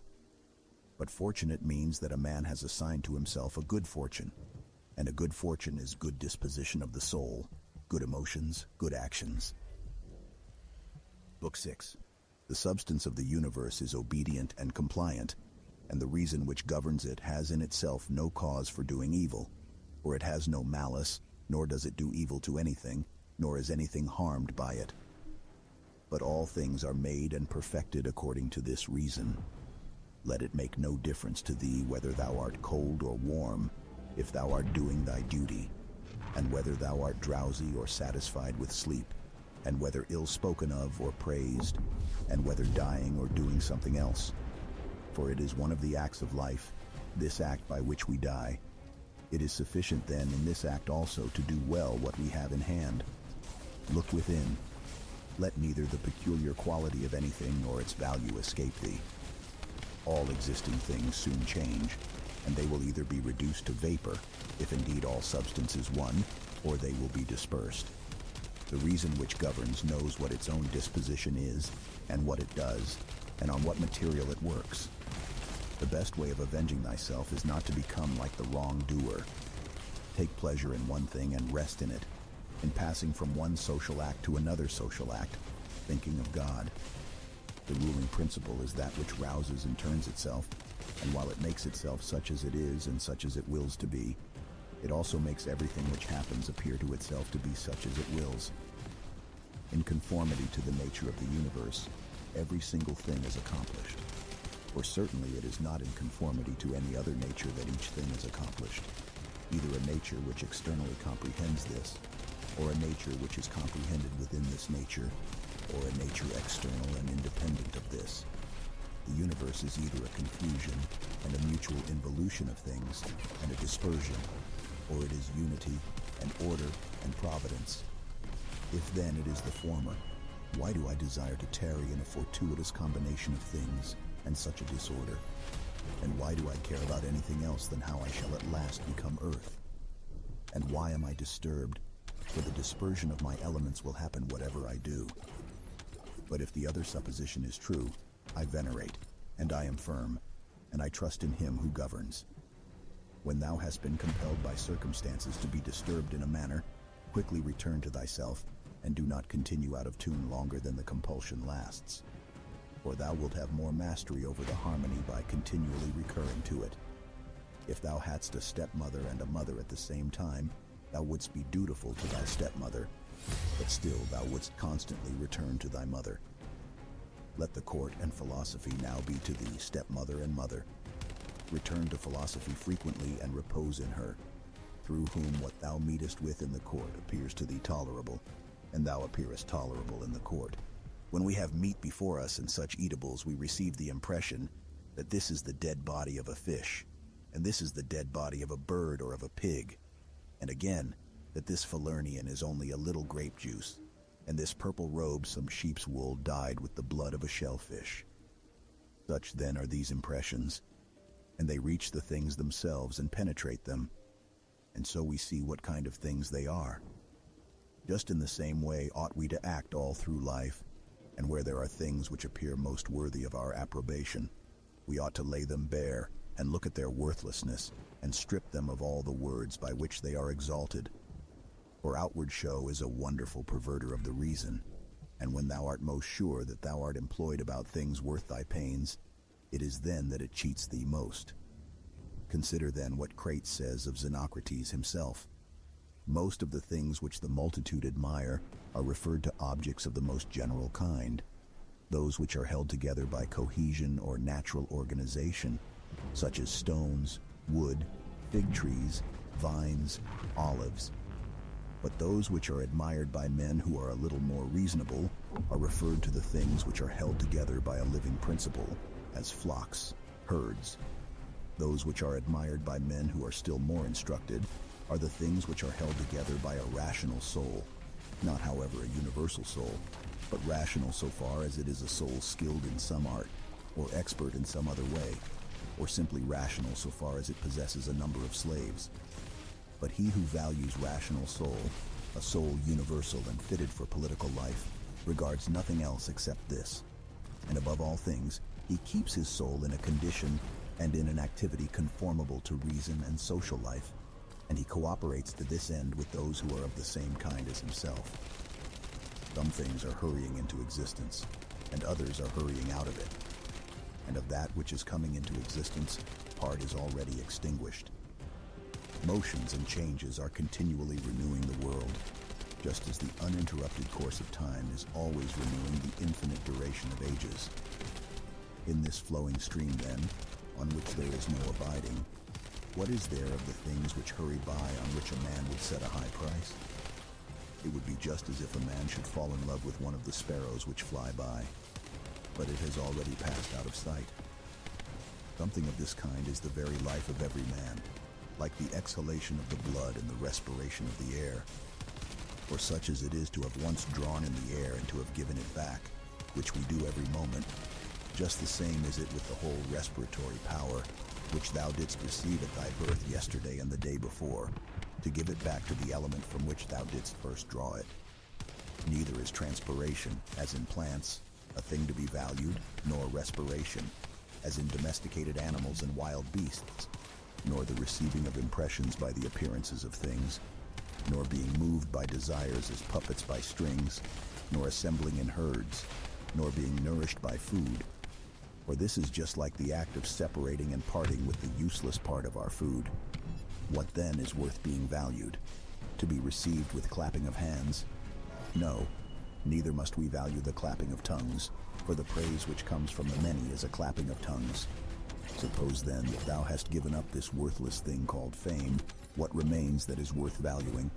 This, in my opinion, to move thyself and to restrain thyself in conformity to thy proper constitution, to which end both all employments and arts lead.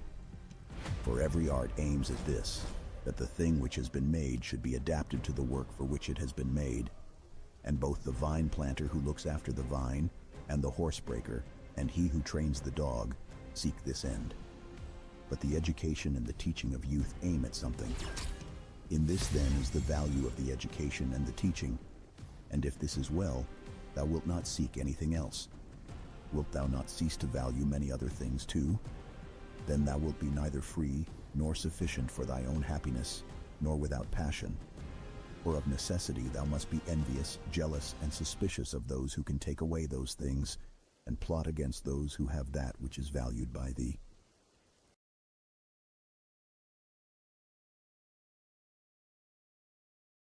The Meditations by Marcus Aurelius.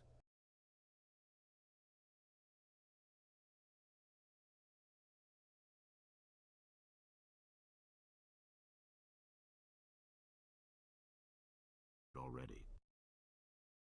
Book 7. What is badness? It is that which thou hast often seen.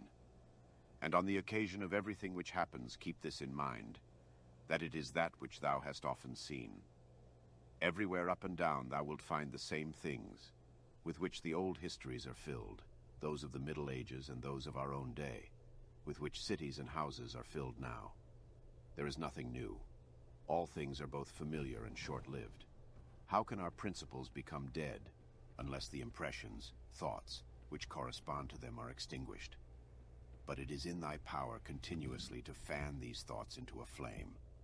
I can have that opinion about anything which I ought to have. If I can, why am I disturbed? The things which are external to my mind have no relation at all to my mind. Let this be the state of thy effects, and thou standest erect. To recover thy life is in thy power. Look at things again as thou didst use to look at them, for in this consists the recovery of thy life. The idle business of show, plays on the stage, flocks of sheep, herds, exercises with spears, a bone cast to little dogs, a bit of bread into fish ponds, laborings of ants and burden carrying, runnings about of frightened little mice, puppets pulled by strings, all alike.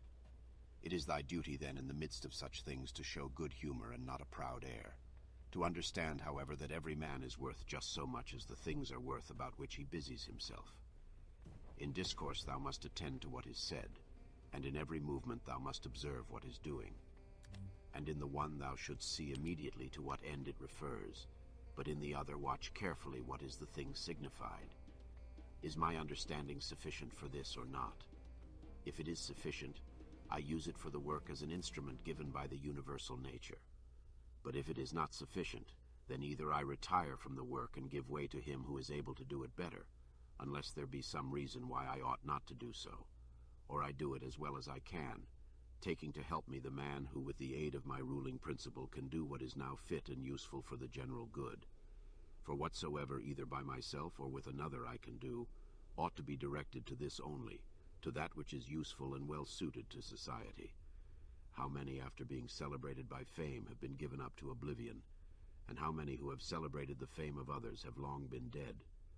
Be not ashamed to be helped, for it is thy business to do thy duty like a soldier in the assault on a town. How then, if being lame thou canst not mount up on the battlements alone, but with the help of another it is possible? Let not future things disturb thee, for thou wilt come to them, if it shall be necessary, having with thee the same reason which now thou usest for present things.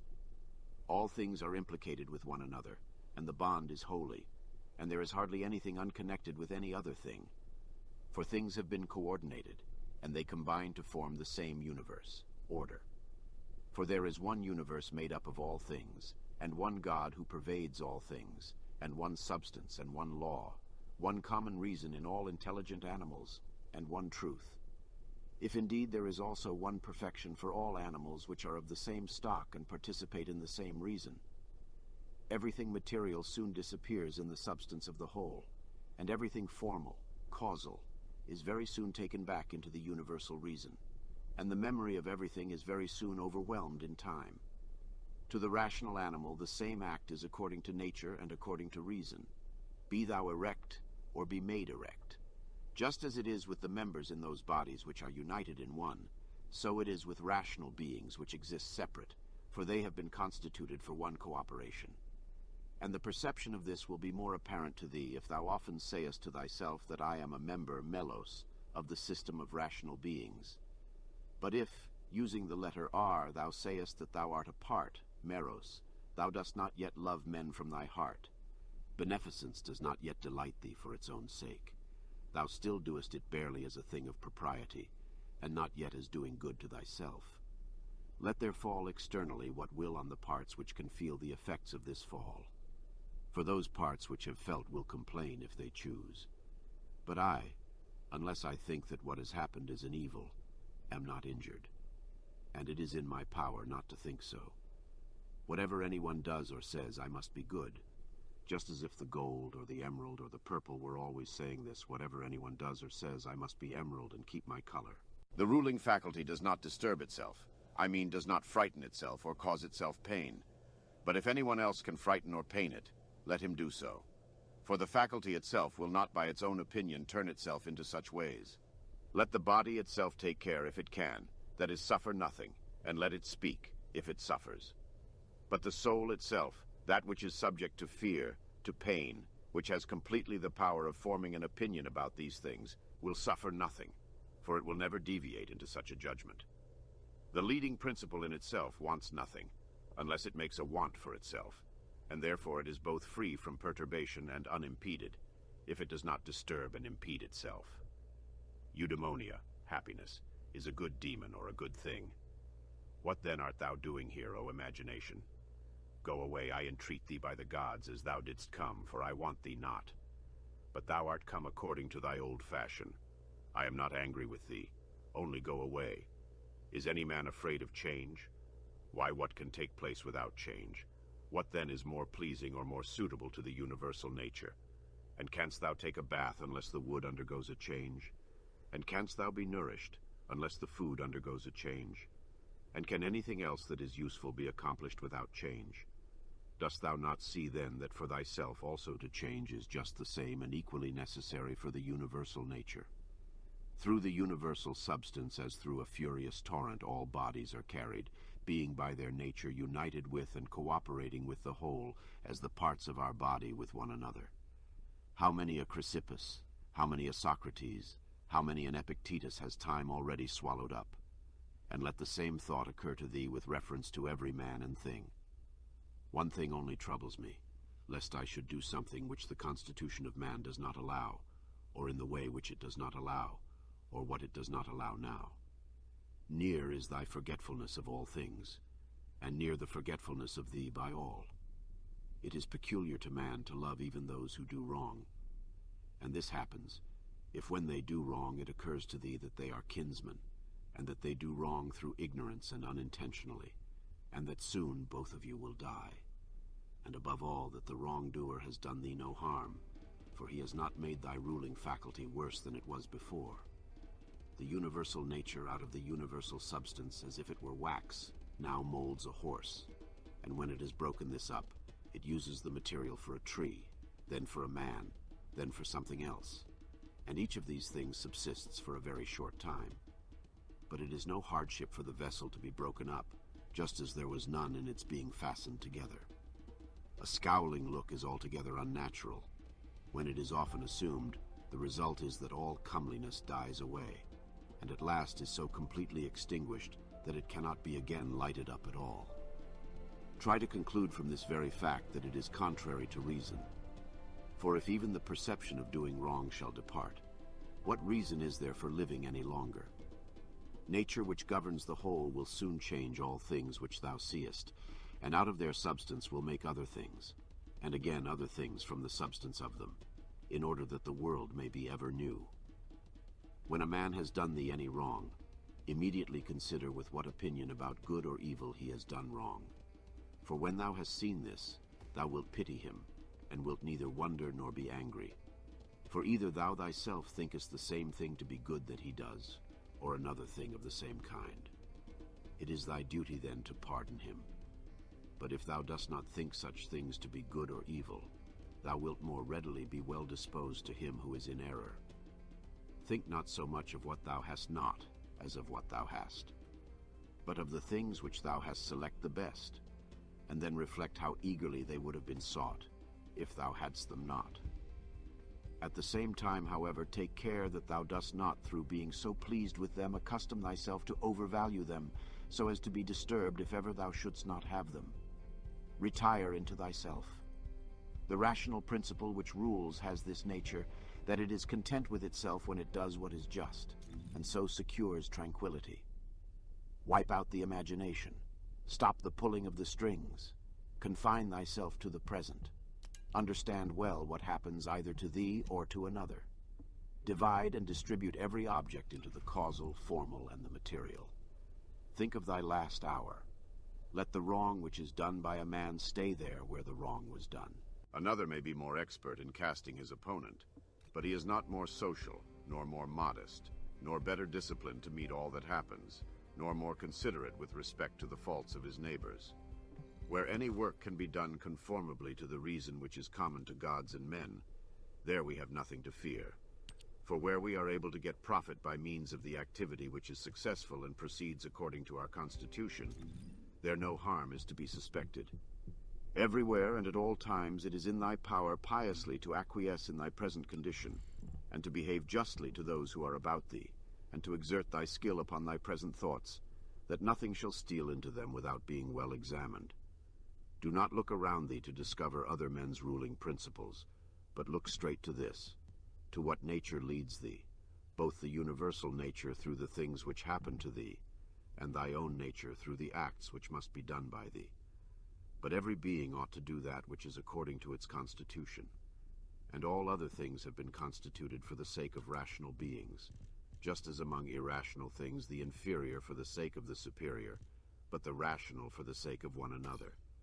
The prime principle, then, in man's constitution is the social, and the second is not to yield to the persuasions of the body, for it is the peculiar office of the rational and intelligent motion to circumscribe itself, and never to be overpowered either by the motion of the senses or of the appetites, for both are animal. But the intelligent motion claims superiority and does not permit itself to be overpowered by the others, and with good reason, for it is formed by nature to use all of them. The third thing in the rational constitution is freedom from error and from deception. Let then the ruling principle holding fast to these things go straight on, and it has what is its own.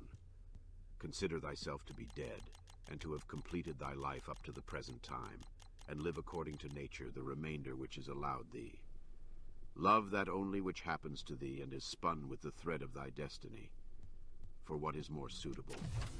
In everything which happens, keep before thy eyes those to whom the same things happened, and how they were vexed and treated them as strange things and found fault with them. And now where are they? Nowhere. Why then dost thou too choose to act in the same way?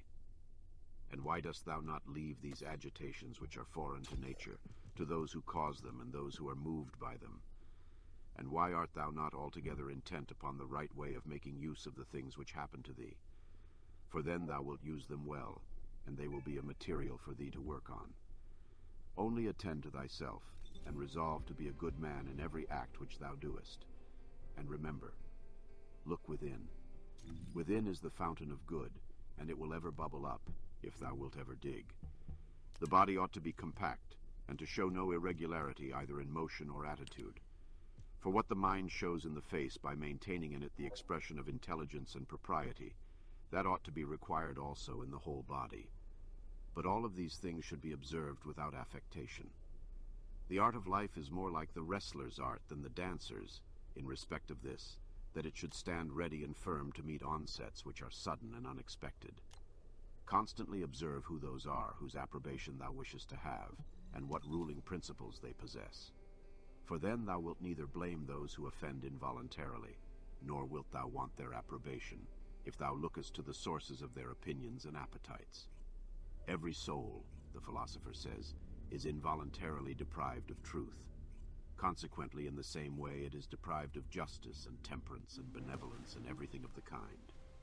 It is most necessary to bear this constantly in mind, for thus thou wilt be more gentle towards all. In every pain let this thought be present, that there is no dishonor in it, nor does it make the governing intelligence worse, for it does not damage the intelligence either so far as the intelligence is rational, or so far as it is social.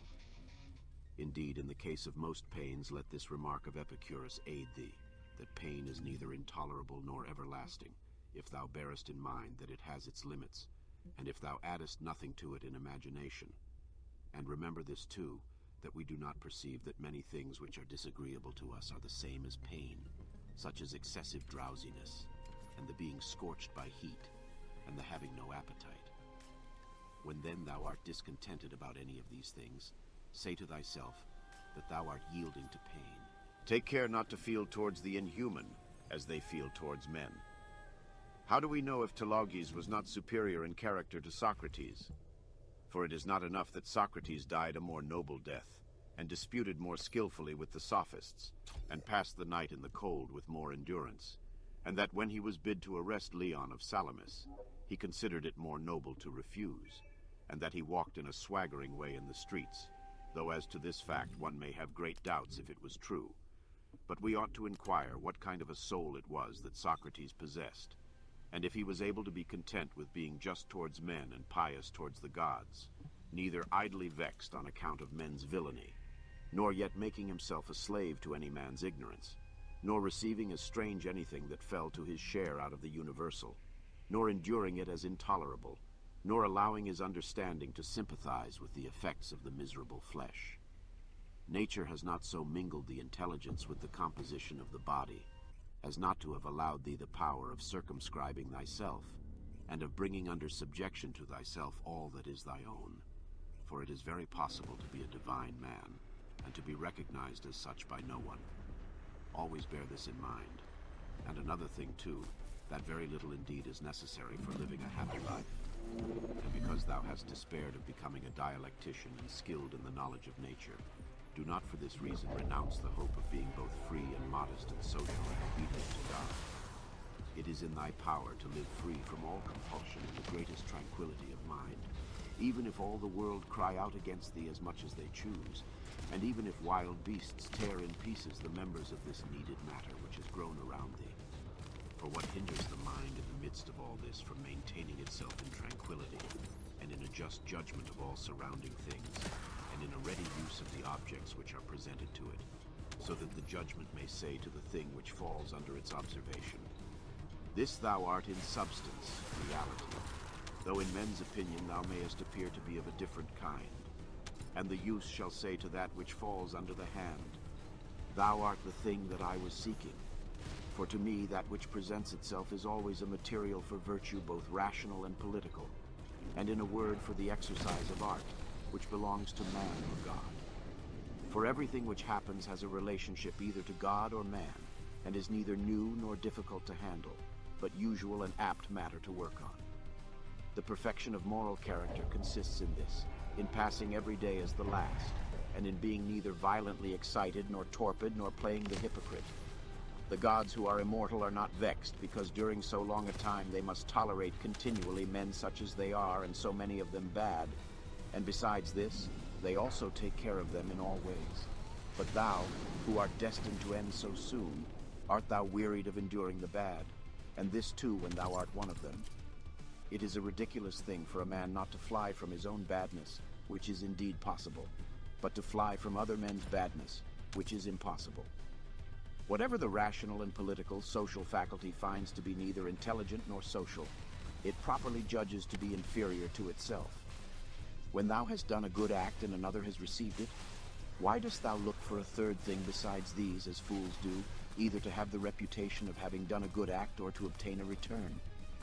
No man is tired of receiving what is useful, but it is useful to act according to nature. Do not then be tired of receiving what is useful by doing it to others. The nature of the On moved to make the universe. But now either everything that takes place comes by way of consequence or continuity, or even the chief things towards which the ruling power of the universe directs its own movement are governed by no rational principle. If this is remembered, it will make thee more tranquil in many things. Book 8. This reflection also tends to the removal of the desire of empty fame, that it is no longer in thy power to have lived the whole of thy life, or at least thy life from thy youth upwards, like a philosopher. But both to many others and to thyself it is plain that thou art far from philosophy. Thou hast fallen into disorder then, so that it is no longer easy for thee to get the reputation of a philosopher, and thy plan of life also opposes it. If then thou hast truly seen where the matter lies, throw away the thought, how thou shalt seem to others, and be content if thou shalt live the rest of thy life in such wise as thy nature wills. Observe then what it wills, and let nothing else distract thee. For thou hast had experience of many wanderings without having found happiness anywhere, not in syllogisms, nor in wealth, nor in reputation, nor in enjoyment, nor anywhere. Where is it then? In doing what man's nature requires. How then shall a man do this? If he has principles from which come his effects and his acts. What principles? Those which relate to good and bad, the belief that there is nothing good for man, which does not make him just, temperate, manly, free, and that there is nothing bad, which does not do the contrary to what has been mentioned. On the occasion of every act ask thyself, how is this with respect to me? Shall I repent of it? A little time and I am dead, and all is gone. What more do I seek, if what I am now doing is work of an intelligent living being, and a social being, and one who is under the same law with God? Alexander and Gaius and Pompeius, what are they in comparison with Diogenes and Heraclitus and Socrates? For they were acquainted with things, and their causes, forms, and their matter, and the ruling principles of these men were the same. But as to the others, how many things had they to care for, and to how many things were they slaves? Consider that men will do the same things nevertheless, even though thou shouldst burst. This is the chief thing. Be not perturbed, for all things are according to the nature of the universal, and in a little time thou wilt be nobody and nowhere like Hadrian and Augustus. In the next place, having fixed thy eyes steadily on thy business, look at it, and at the same time remembering that it is thy duty to be a good man, and what man's nature demands, do that without turning aside, and speak as it seems to thee most just. Only let it be with a good disposition, and with modesty, and without hypocrisy. The nature of the universal has this work to do, to remove to that place the things which are in this, to change them, to take them away hence, and to carry them there. All things are change, yet we need not fear anything new. All things are familiar to us, but the distribution of them still remains the same. Every nature is contented with itself when it goes on its way well, and a rational nature goes on its way well, when in its thoughts it assents to nothing false or uncertain, and when it directs its movements to social acts only, and when it confines its desires and aversions to the things which are in its power, and when it is satisfied with everything that is assigned to it by the common nature.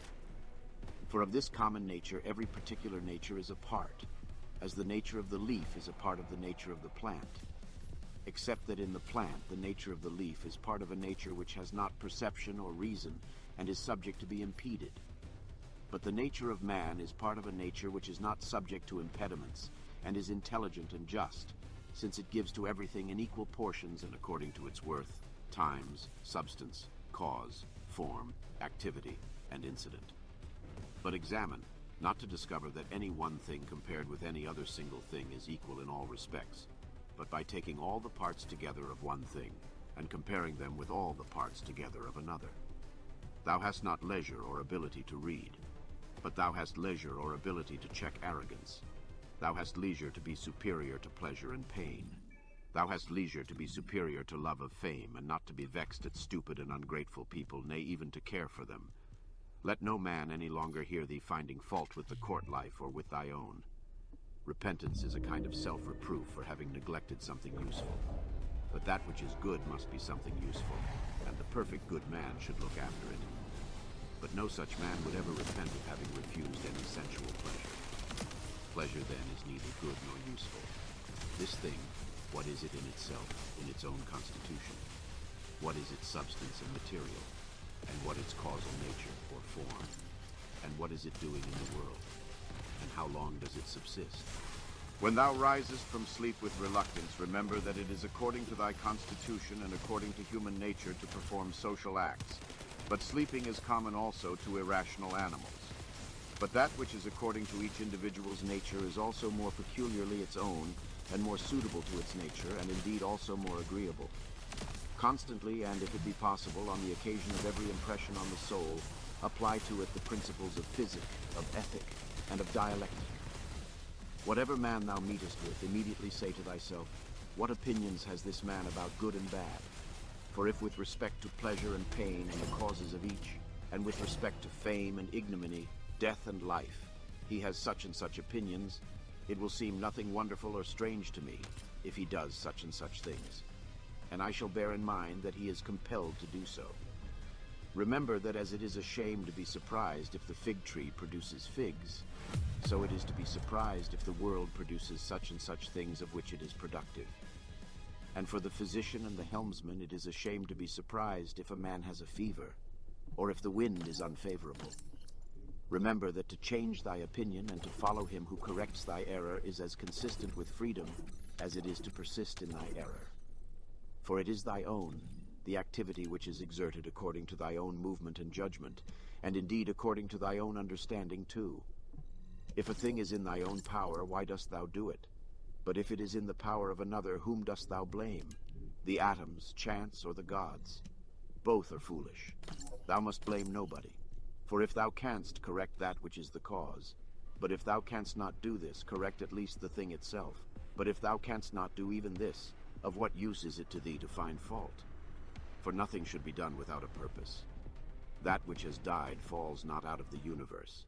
If it stays here, it also changes here, and is dissolved into its proper parts, which are elements of the universe and of thyself. And these too change, and they murmur not. Everything exists for some end, a horse, a vine. Why dost thou wonder? Even the sun will say, I am for some purpose, and the rest of the gods will say the same. For what purpose then art thou? To enjoy pleasure. See if common sense allows this. Nature has had regard in everything no less to the end than to the beginning and the continuance, just like the man who throws up a ball. What good is it then for the ball to be thrown up, or harm for it to come down, or even to have fallen? And what good is it to the bubble while it holds together, or what harm when it is burst? The same may be said of a light also. Turn it, the body, inside out, and see what kind of thing it is, and when it has grown old, what kind of thing it becomes, and when it is diseased. Short-lived are both the praiser and the praised, and the rememberer and the remembered, and all this in a nook of this part of the world. And not even here do all agree, no, not anyone with himself. And the whole earth too is a point. Attend to the matter which is before thee, whether it is an opinion or an act or a word. Thou sufferest this justly, for thou choosest rather to become good tomorrow than to be good today. Am I doing anything? I do it with reference to the good of mankind. Does anything happen to me? I receive it and refer it to the gods and the source of all things from which all that happens is derived. Such as bathing appears to thee, oil, sweat, dirt, filthy water, all things disgusting. So is every part of life and everything. Lucilla saw Varus die, and then Lucilla died. Secunda saw Maximus die, and then Secunda died. Epitincanus saw Diotimus die, and Epitincanus died. Antoninus saw Faustina die, and then Antoninus died. Such is everything. Celer saw Hadrian die, and then Celer died. And those sharp-witted men, either seers or men inflated with pride, where are they? For instance, the sharp-witted men, Charax and Demetrius the Platonist and Eudaemon, and anyone else like them. All ephemeral, dead long ago. Some indeed have not been remembered even for a short time, and others have become the heroes of fables, and again others have disappeared even from fables. Remember this then, that this little compound thyself must either be dissolved, or thy poor breath must be extinguished, or be removed and placed elsewhere. It is satisfaction to a man to do the proper works of a man. Now it is a proper work of a man to be benevolent to his own kind. to despise the movements of the senses, to form a just judgment of plausible appearances, and to take a survey of the nature of the universe and of the things which happen in it. There are three relations between thee and other things.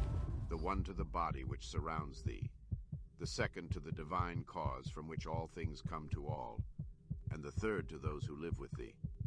Pain is either an evil to the body, then let the body say what it thinks of it, or to the soul. But it is in the power of the soul to maintain its own serenity and tranquility, and not to think that pain is an evil. For every judgment and movement and desire and aversion is within, and no evil ascends so high. Wipe out thy imaginations by often saying to thyself, now it is in my power to let no badness be in this soul, nor desire, nor any perturbation at all.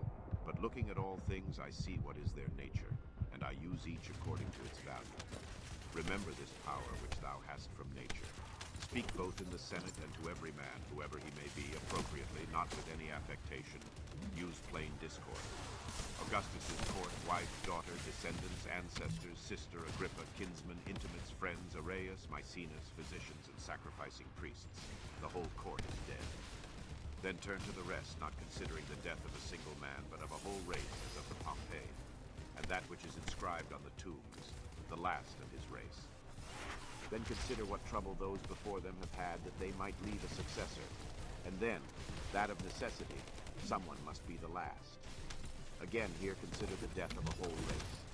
It is thy duty to order thy life well in every single act. And if every act does its duty as far as is possible, be content.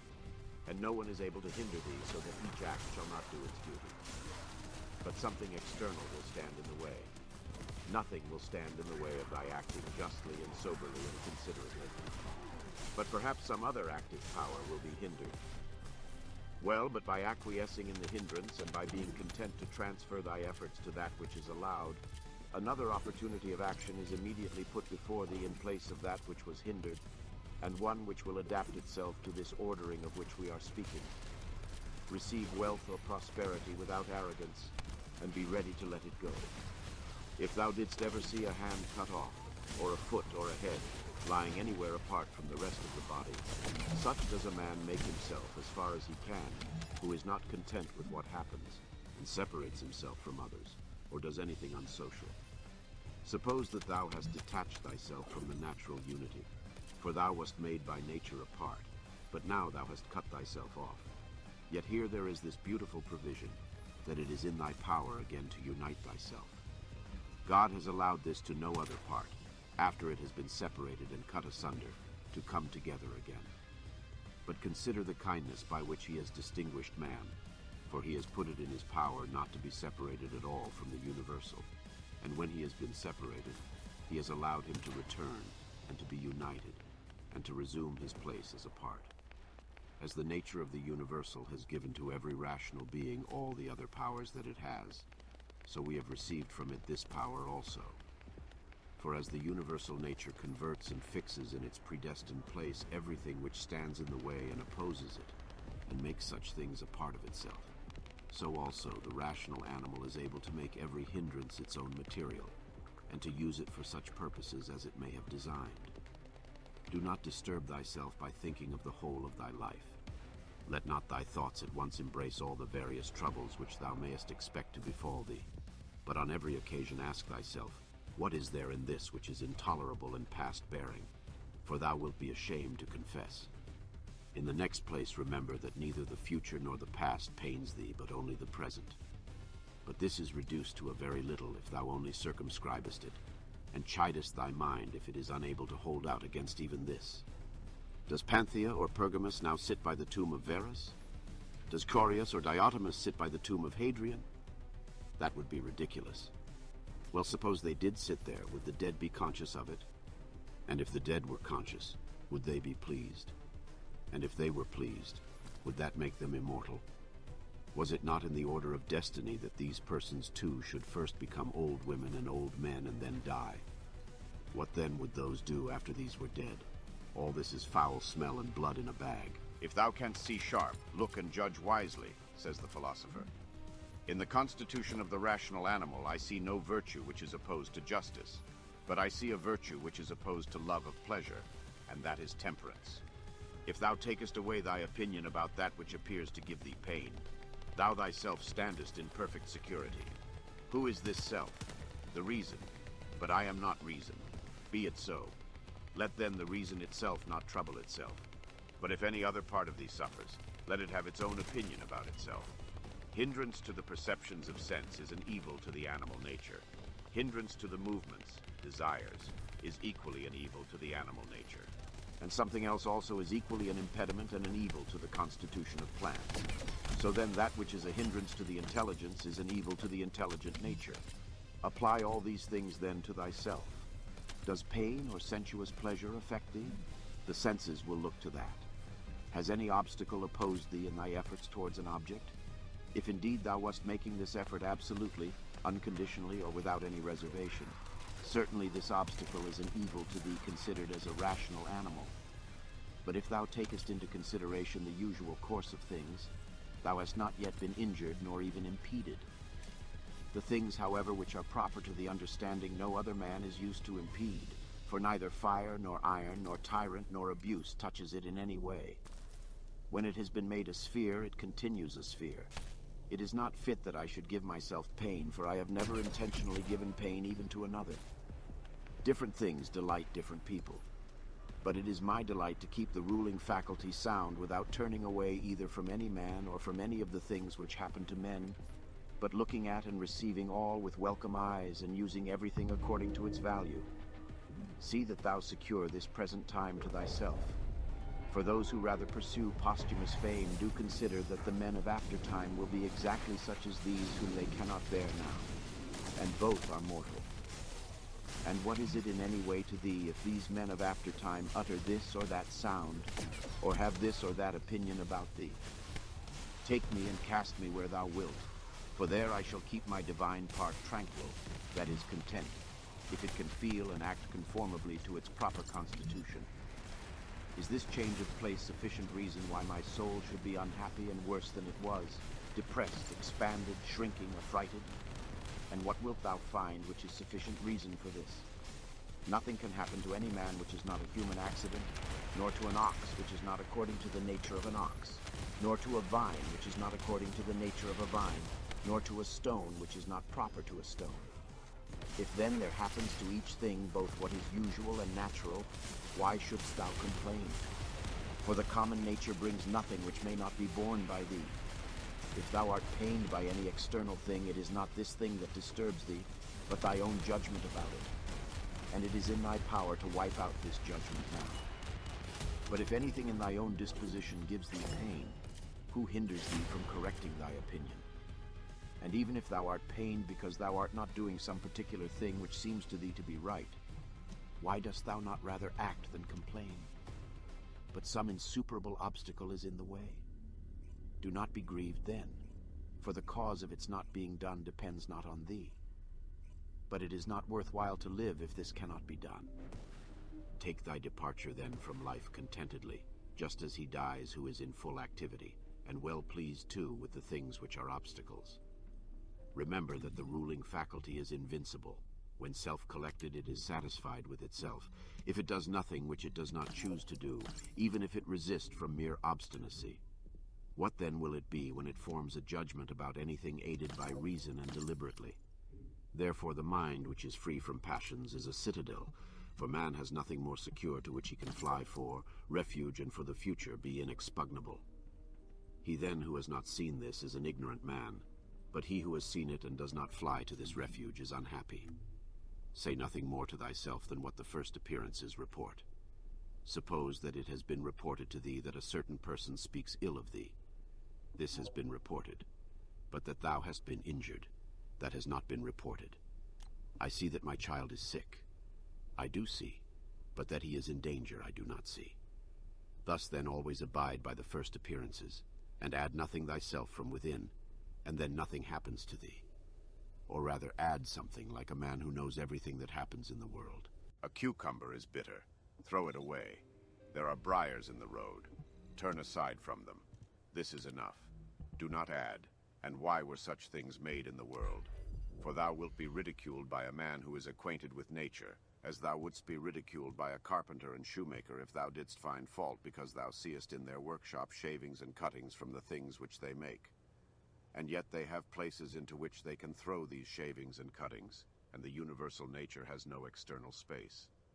But the wondrous part of her art is that though she has circumscribed herself, everything within her which appears to decay and to grow old and to be useless, she changes into herself, and again makes other new things from these very same, so that she requires neither substance from without, nor wants a place into which she may cast that which decays. She is content then with her own space, and her own matter, and her own art. Neither in thy actions be sluggish, nor in thy conversation without method, nor wandering in thy thoughts, nor let there be in thy soul inward contention, nor external effusion, nor in life be so busy as to have no leisure. Suppose that men kill thee, cut thee in pieces, curse thee. What then can these things do to prevent thy mind from remaining pure, wise, sober, just?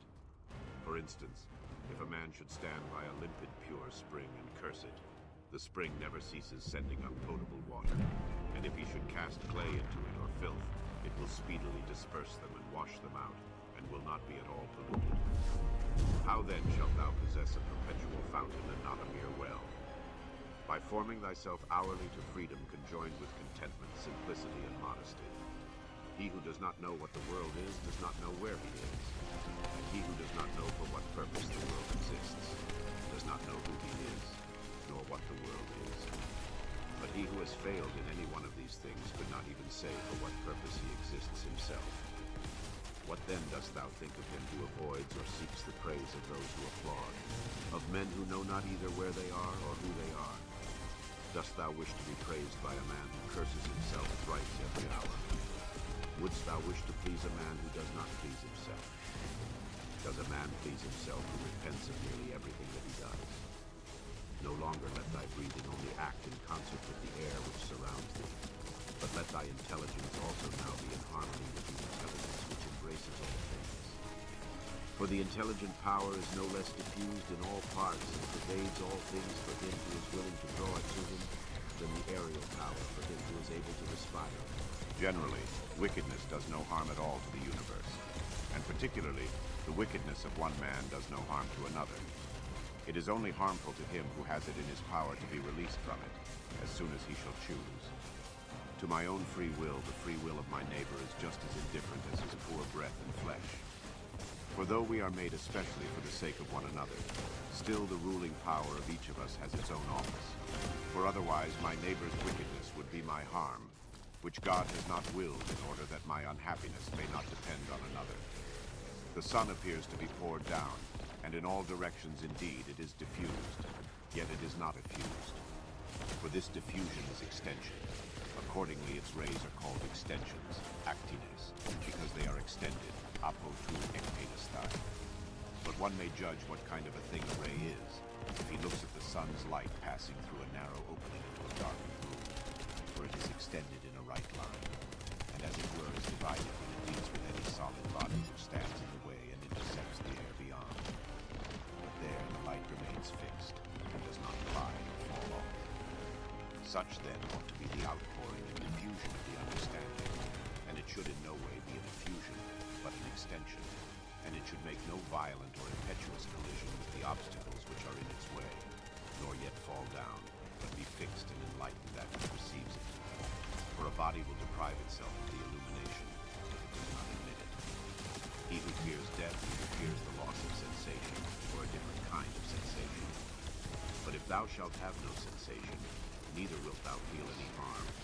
And if thou shalt acquire another kind of sensation, thou wilt be a different kind of living being, and thou wilt not cease to live. Men exist for the sake of one another. Teach them then, or bear with them. In one way an arrow moves, in another way the mind.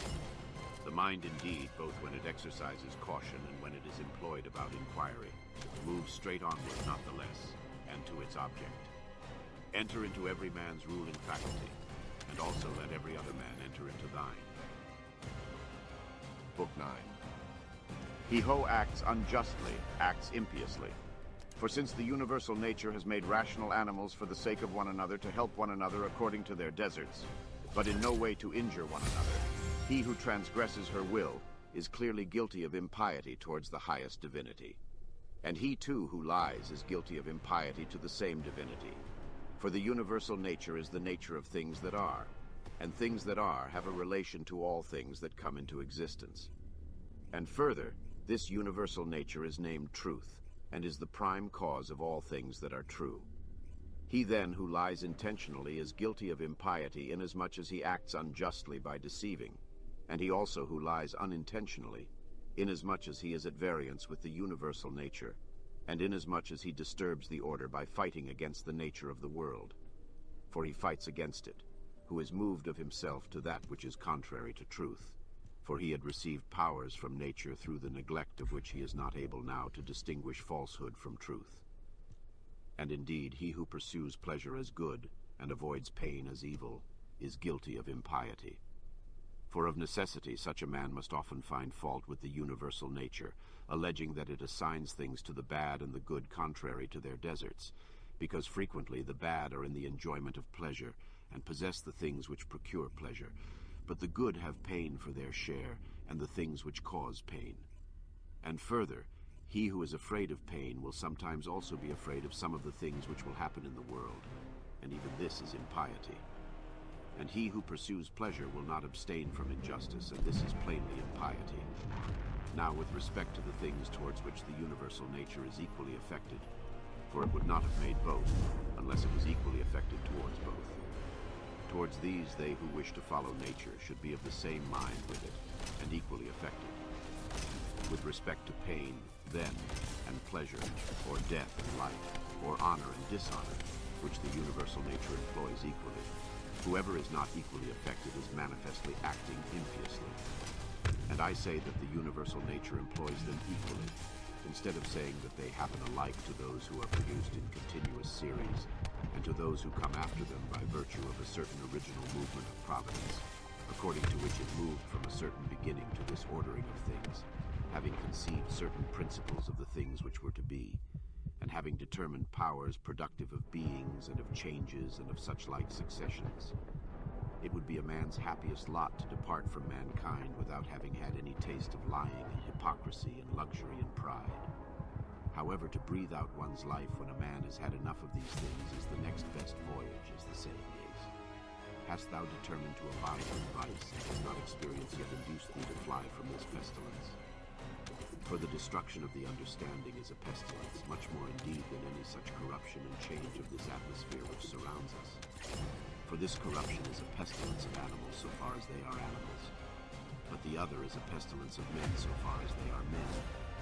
Do not despise death, but be well content with it, since this too is one of those things which nature wills.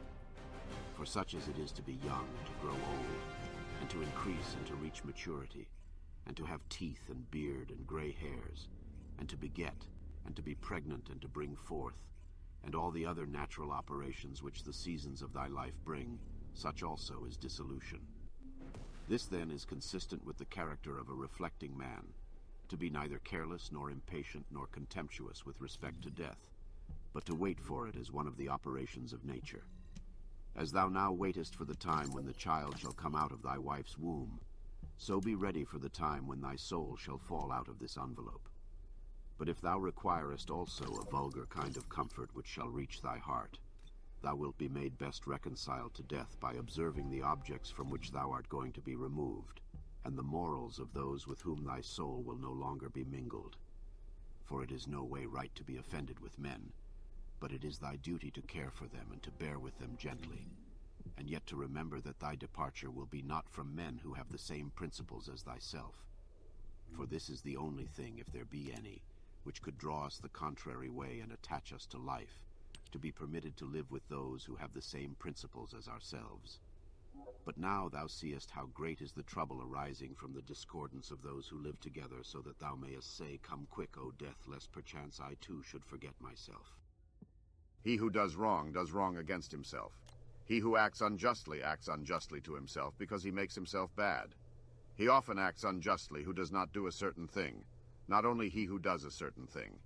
Thy present opinion founded on understanding, and thy present conduct directed to social good, and thy present disposition of contentment with everything which happens. That is enough. Wipe out imagination. Check desire. Extinguish appetite. Keep the ruling faculty in its own power. Among the animals which have not reason, one life is distributed. But among reasonable animals, one intelligent soul is distributed. Just as there is one earth of all things which are of an earthy nature, and we see by one light and breathe one air, all of us that have the faculty of vision and all that have life, all things which participate in anything which is common to them all, move towards that which is of the same kind with themselves. Everything which is earthy turns towards the earth. Everything which is liquid flows together, and everything which is of an aerial kind does the same, so that they require something to keep them asunder, and the application of force. Fire indeed moves upwards on account of the elemental fire, but it is so ready to be kindled together with all the fire which is here, that even every substance which is somewhat dry is easily ignited, because there is less mingled with it of that which is a hindrance to ignition. Accordingly, then, everything also which participates in the common intelligent nature moves in like manner towards that which is of the same kind with itself, or moves even more. For so much as it is superior in comparison with all other things, in the same degree also is it more ready to mingle with and to be fused with that which is akin to it. Accordingly, among animals devoid of reason, we find swarms of bees and herds of cattle and the nurture of young birds, and in a manner loves. For even in animals there are souls, and that power which brings them together is seen to exert itself in the superior degree, and in such a way as never has been observed in plants, nor in stones, nor in trees. But in rational animals there are political communities and friendships, and families and meetings of people, and in wars, treaties, and armistices. But in the things which are still superior, even though they are separated from one another, unity in a manner exists, as in the stars. Thus the ascent to the higher degree is able to produce a sympathy even in things which are separated. See then what now takes place. For only intelligent animals have now forgotten this mutual desire and inclination, and in them alone the property of flowing together is not seen. But still, though men strive to avoid this union, they are caught and held by it, for their nature is too strong for them. And thou wilt see what I say, if thou only observest. Sooner, then, will one find anything earthy which comes in contact with no earthy thing than a man altogether separated from other men. Both man and God and the universe produce fruit. At the proper seasons each produces it. But if usage has especially fixed these terms to the vine and like things, this is nothing. Reason produces fruit both for all and for itself, and there are produced from it other things of the same kind as reason itself. If thou art able, correct by teaching those who do wrong. But if thou canst not, remember that indulgence is given to thee for this purpose. And the gods too are indulgent to such persons. And for some purposes they even help them to get health, wealth, reputation. So kind they are. And it is in thy power also, or say, who hinders thee? Labor not as one who is wretched, nor yet as one who would be pitied or admired, but direct thy will to one thing only, to put thyself in motion and to check thyself, as the social reason requires. Today I have got out of all trouble, or rather I have cast out all trouble, for it was not outside, but within and in my opinions. All things are the same, familiar in experience and ephemeral in time and worthless in the matter. Everything now is just as it was in the time of those whom we have buried. Things stand outside of us, themselves by themselves, neither knowing aught of themselves nor expressing any judgment. What is it, then, which does judge about them? The ruling faculty. Not in passivity, but in activity lie the evil and the good of the rational social animal, just as his virtue and his vice lie not in passivity, but in activity. For the stone which has been thrown up, it is no evil to come down, nor indeed any good to have been carried up. Penetrate inwards into men's leading principles, and thou wilt see what judges thou art afraid of, and what kind of judges they are of themselves. All things are changing, and thou thyself art in continuous mutation, and in a manner in continuous destruction, and the whole universe too. It is thy duty to leave another man's wrongful act there where it is. Termination of activity, cessation from movement and opinion, and in a sense their death, is no evil. Turn thy thoughts now to the consideration of thy life as a child, as a youth, thy manhood, thy old age, for in these also every change was a death. Is this anything to fear? Turn thy thoughts now to thy life under thy grandfather, then to thy life under thy mother, then to thy life under thy father. And as thou findest many other differences and changes and terminations, ask thyself, is this anything to fear?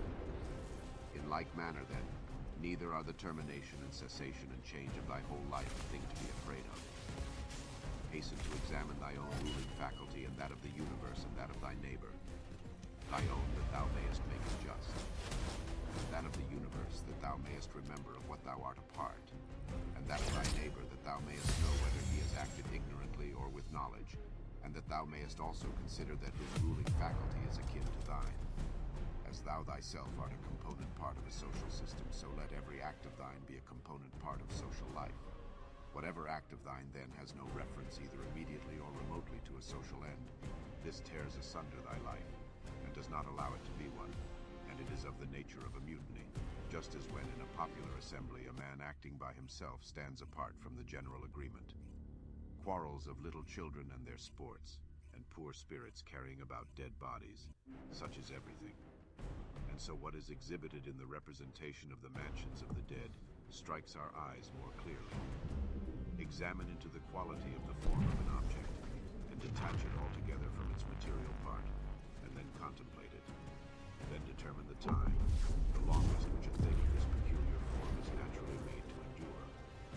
Thou hast endured infinite troubles through not being contented with thy ruling faculty, when it does the things which it is constituted by nature to do. But enough of this. When another blames thee or hates thee, or when men say about thee anything injurious, approach their poor souls, penetrate them, and see what kind of men they are. Thou wilt discover that there is no reason to take any trouble that these men may have this or that opinion about thee. However, thou must be well disposed towards them, for by nature they are friends. And the gods too aid them in all ways, by dreams, by signs, towards the attainment of those things on which they set a value. The periodic movements of the universe are the same, up and down from age to age. And either the universal intelligence puts itself in motion for every separate effect, and if this is so, be thou content with that which is the result of its activity, or it puts itself in motion once, and everything else comes by way of sequence in a manner, or indivisible elements are the origin of all things. In a word, if there is a God, all is well, and if chance rules, do not thou also be governed by it. Soon will the earth cover us all, then the earth too will change, and the things also which result from change will continue to change forever, and these again forever. For if a man reflects on the changes and transformations which follow one another like wave after wave and their rapidity, he will despise everything which is perishable. The universal cause is like a winter torrent. It carries everything along with it. But how worthless are all these poor people who are engaged in matters political and, as they suppose, are playing the philosopher. All drivellers. Well then, man, do what nature now requires. Set thyself in motion if it is in thy power, and do not look about thee to see if anyone will observe it, nor yet expect Plato's Republic. But be content if the smallest thing goes on well, and consider such an event to be no small matter. For who can change men's opinions? And without a change of opinions, what else is there than the slavery of men who groan while they pretend to obey? Come now and tell me of Alexander and Philip and Demetrius of Phalerum. They themselves shall judge whether they discovered what the common nature required and trained themselves accordingly. But if they acted like tragedy heroes, no one has condemned me to imitate them. Simple and modest is the work of philosophy. Draw me not aside to indolence and pride.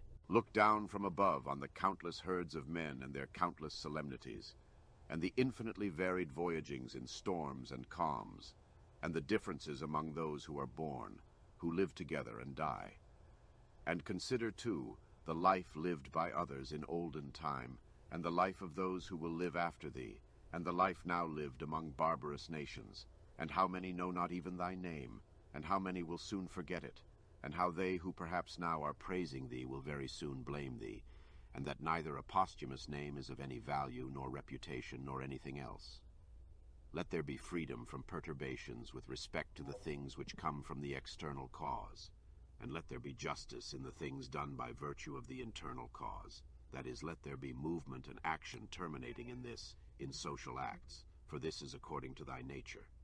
Thou canst remove out of the way many useless things among those which disturb thee, for they lie entirely in thy opinion. And thou wilt then gain for thyself ample space by comprehending the whole universe in thy mind, and by contemplating the eternity of time, and observing the rapid change of every several thing.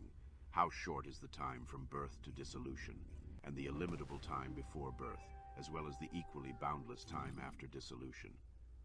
All that thou seest will quickly perish, and those who have been spectators of its dissolution will very soon perish too. And he who dies at the extremest old age will be brought into the same condition with him who died prematurely. What are these men's leading principles, and about what kind of things are they busy, and for what kind of reasons do they love and honor? Imagine that thou seest their poor souls laid bare. When they think that they do harm by their blame or good by their praise, what an idea! Loss is nothing else than change, but the universal nature delights in change, and in obedience to her all things are now done well, and from eternity have been done in like form, and will be such to time without end. What then dost thou say? That all things have been and all things always will be bad, and that no power has ever been found in so many gods to rectify these things, but the world has been condemned to be found in never-ceasing evil. The rottenness of the matter which is the foundation of everything, water, dust, bones, filth, or again marble rocks, the callosities of the earth, and gold and silver, the sediments and garments only bits of hair, and purple dye, blood, and everything else is of the same kind. And that which is of the nature of breath is also another thing of the same kind, changing from this to that. Enough of this wretched life and murmuring and apish tricks. Why art thou disturbed? What is there new in this? What unsettles thee? Is it the form of the thing? Look at it. Or is it the matter? Look at it. But besides these there is nothing. Towards the gods, then, now become at last more simple and better. It is the same whether we examine these things for 100 years or 3. If any man has done wrong, the harm is his own. But perhaps he has not done wrong. Either all things proceed from one intelligent source and come together as in one body, and the part ought not to find fault with what is done for the benefit of the whole. Or there are only atoms, and nothing else than mixture and dispersion. Why then art thou disturbed? Say to the ruling faculty, art thou dead? Art thou corrupted? Art thou playing the hypocrite? Art thou become a beast? Dost thou herd and feed with the rest? Either the gods have no power or they have power. If then they have no power, why dost thou pray to them? But if they have power, why dost thou not pray for them to give thee the faculty of not fearing any of the things which thou fearest, or of not desiring any of the things which thou desirest, or not being pained at anything, rather than pray that any of these things should not happen or happen? For certainly if they can cooperate with men, they can cooperate for these purposes. But perhaps thou wilt say, the gods have placed them in thy power. Well then, is it not better to use what is in thy power like a free man, than to desire in a slavish and abject way what is not in thy power? And who has told thee that the gods do not aid us even in the things which are in our power? Begin then to pray for such things, and thou wilt see. One man prays thus, how shall I be able to lie with that woman? Do thou pray thus, how shall I not desire to lie with her? Another prays thus, how shall I be released from this? Another prays, how shall I not desire to be released? Another thus, how shall I not lose my little son? Thou thus, how shall I not be afraid to lose him? In fine, turn thy prayers this way and see what comes. Epicurus says, in my sickness my conversation was not about my bodily sufferings, nor, says he, did I talk on such subjects to those who visited me. But I continued to discourse on the nature of things as before, keeping to this main point, how the mind, while participating in such movements as go on in the poor flesh, shall be free from perturbations and maintain its proper good. Nor did I, he says, give the physicians an opportunity of putting on solemn looks, as if they were doing something great. But my life went on well and happily. Do then the same that he did both in sickness, if thou art sick, and in any other circumstances. For never to desert philosophy in any events that may befall us, nor to hold trifling talk either with an ignorant man or with one unacquainted with nature, is a principle of all schools of philosophy. But to be intent only on that which thou art now doing, and on the instrument by which thou doest it. When thou art offended with any man's shameless conduct, immediately ask thyself, is it possible then that shameless men should not be in the world? It is not possible. Do not then require what is impossible. For this man also is one of those shameless men who must of necessity be in the world. Let the same considerations be present to thy mind in the case of the knave, and the faithless man, and of every man who does wrong in any way. For at the same time that thou dost remind thyself that it is impossible that such kind of men should not exist, thou wilt become more kindly disposed. All right. Thanks for joining me here today. Marcus Aurelius, very wise man. We'll be on our normal camera and everything later tonight. We'll be playing. Looks like I got locked out of making my weapon because you can only have so many going, so that's like a 2-hour wait. But I'm sure we'll grab that tonight and work on getting some more guns going.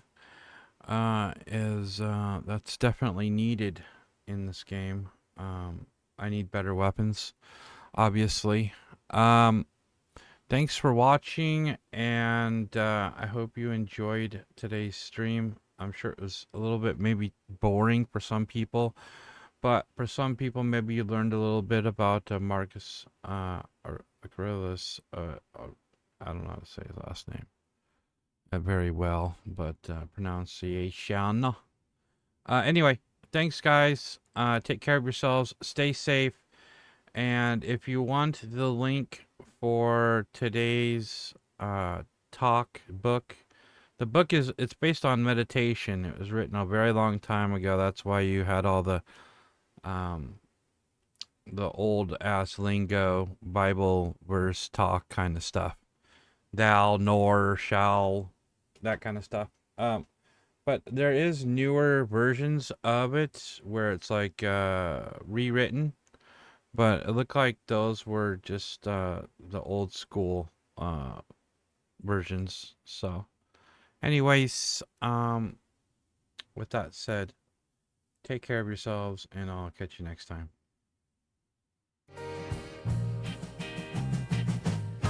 Oh, the screen is dark, honey. It's dark 'cause war lyrics gone. One day I'll find another streamer, darling.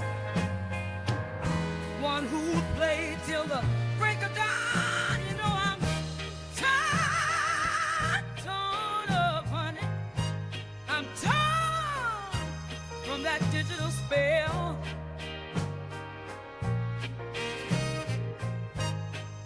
My eyes are dry, oh, so dry, sweetheart. From watching the night when war lyric fell, I'll pour me a drink just to ease the pain. Raise a toast to the ghost of that online rain. The chat's gone quiet, it's so quiet, babe. No emotes fly where we once raised hell.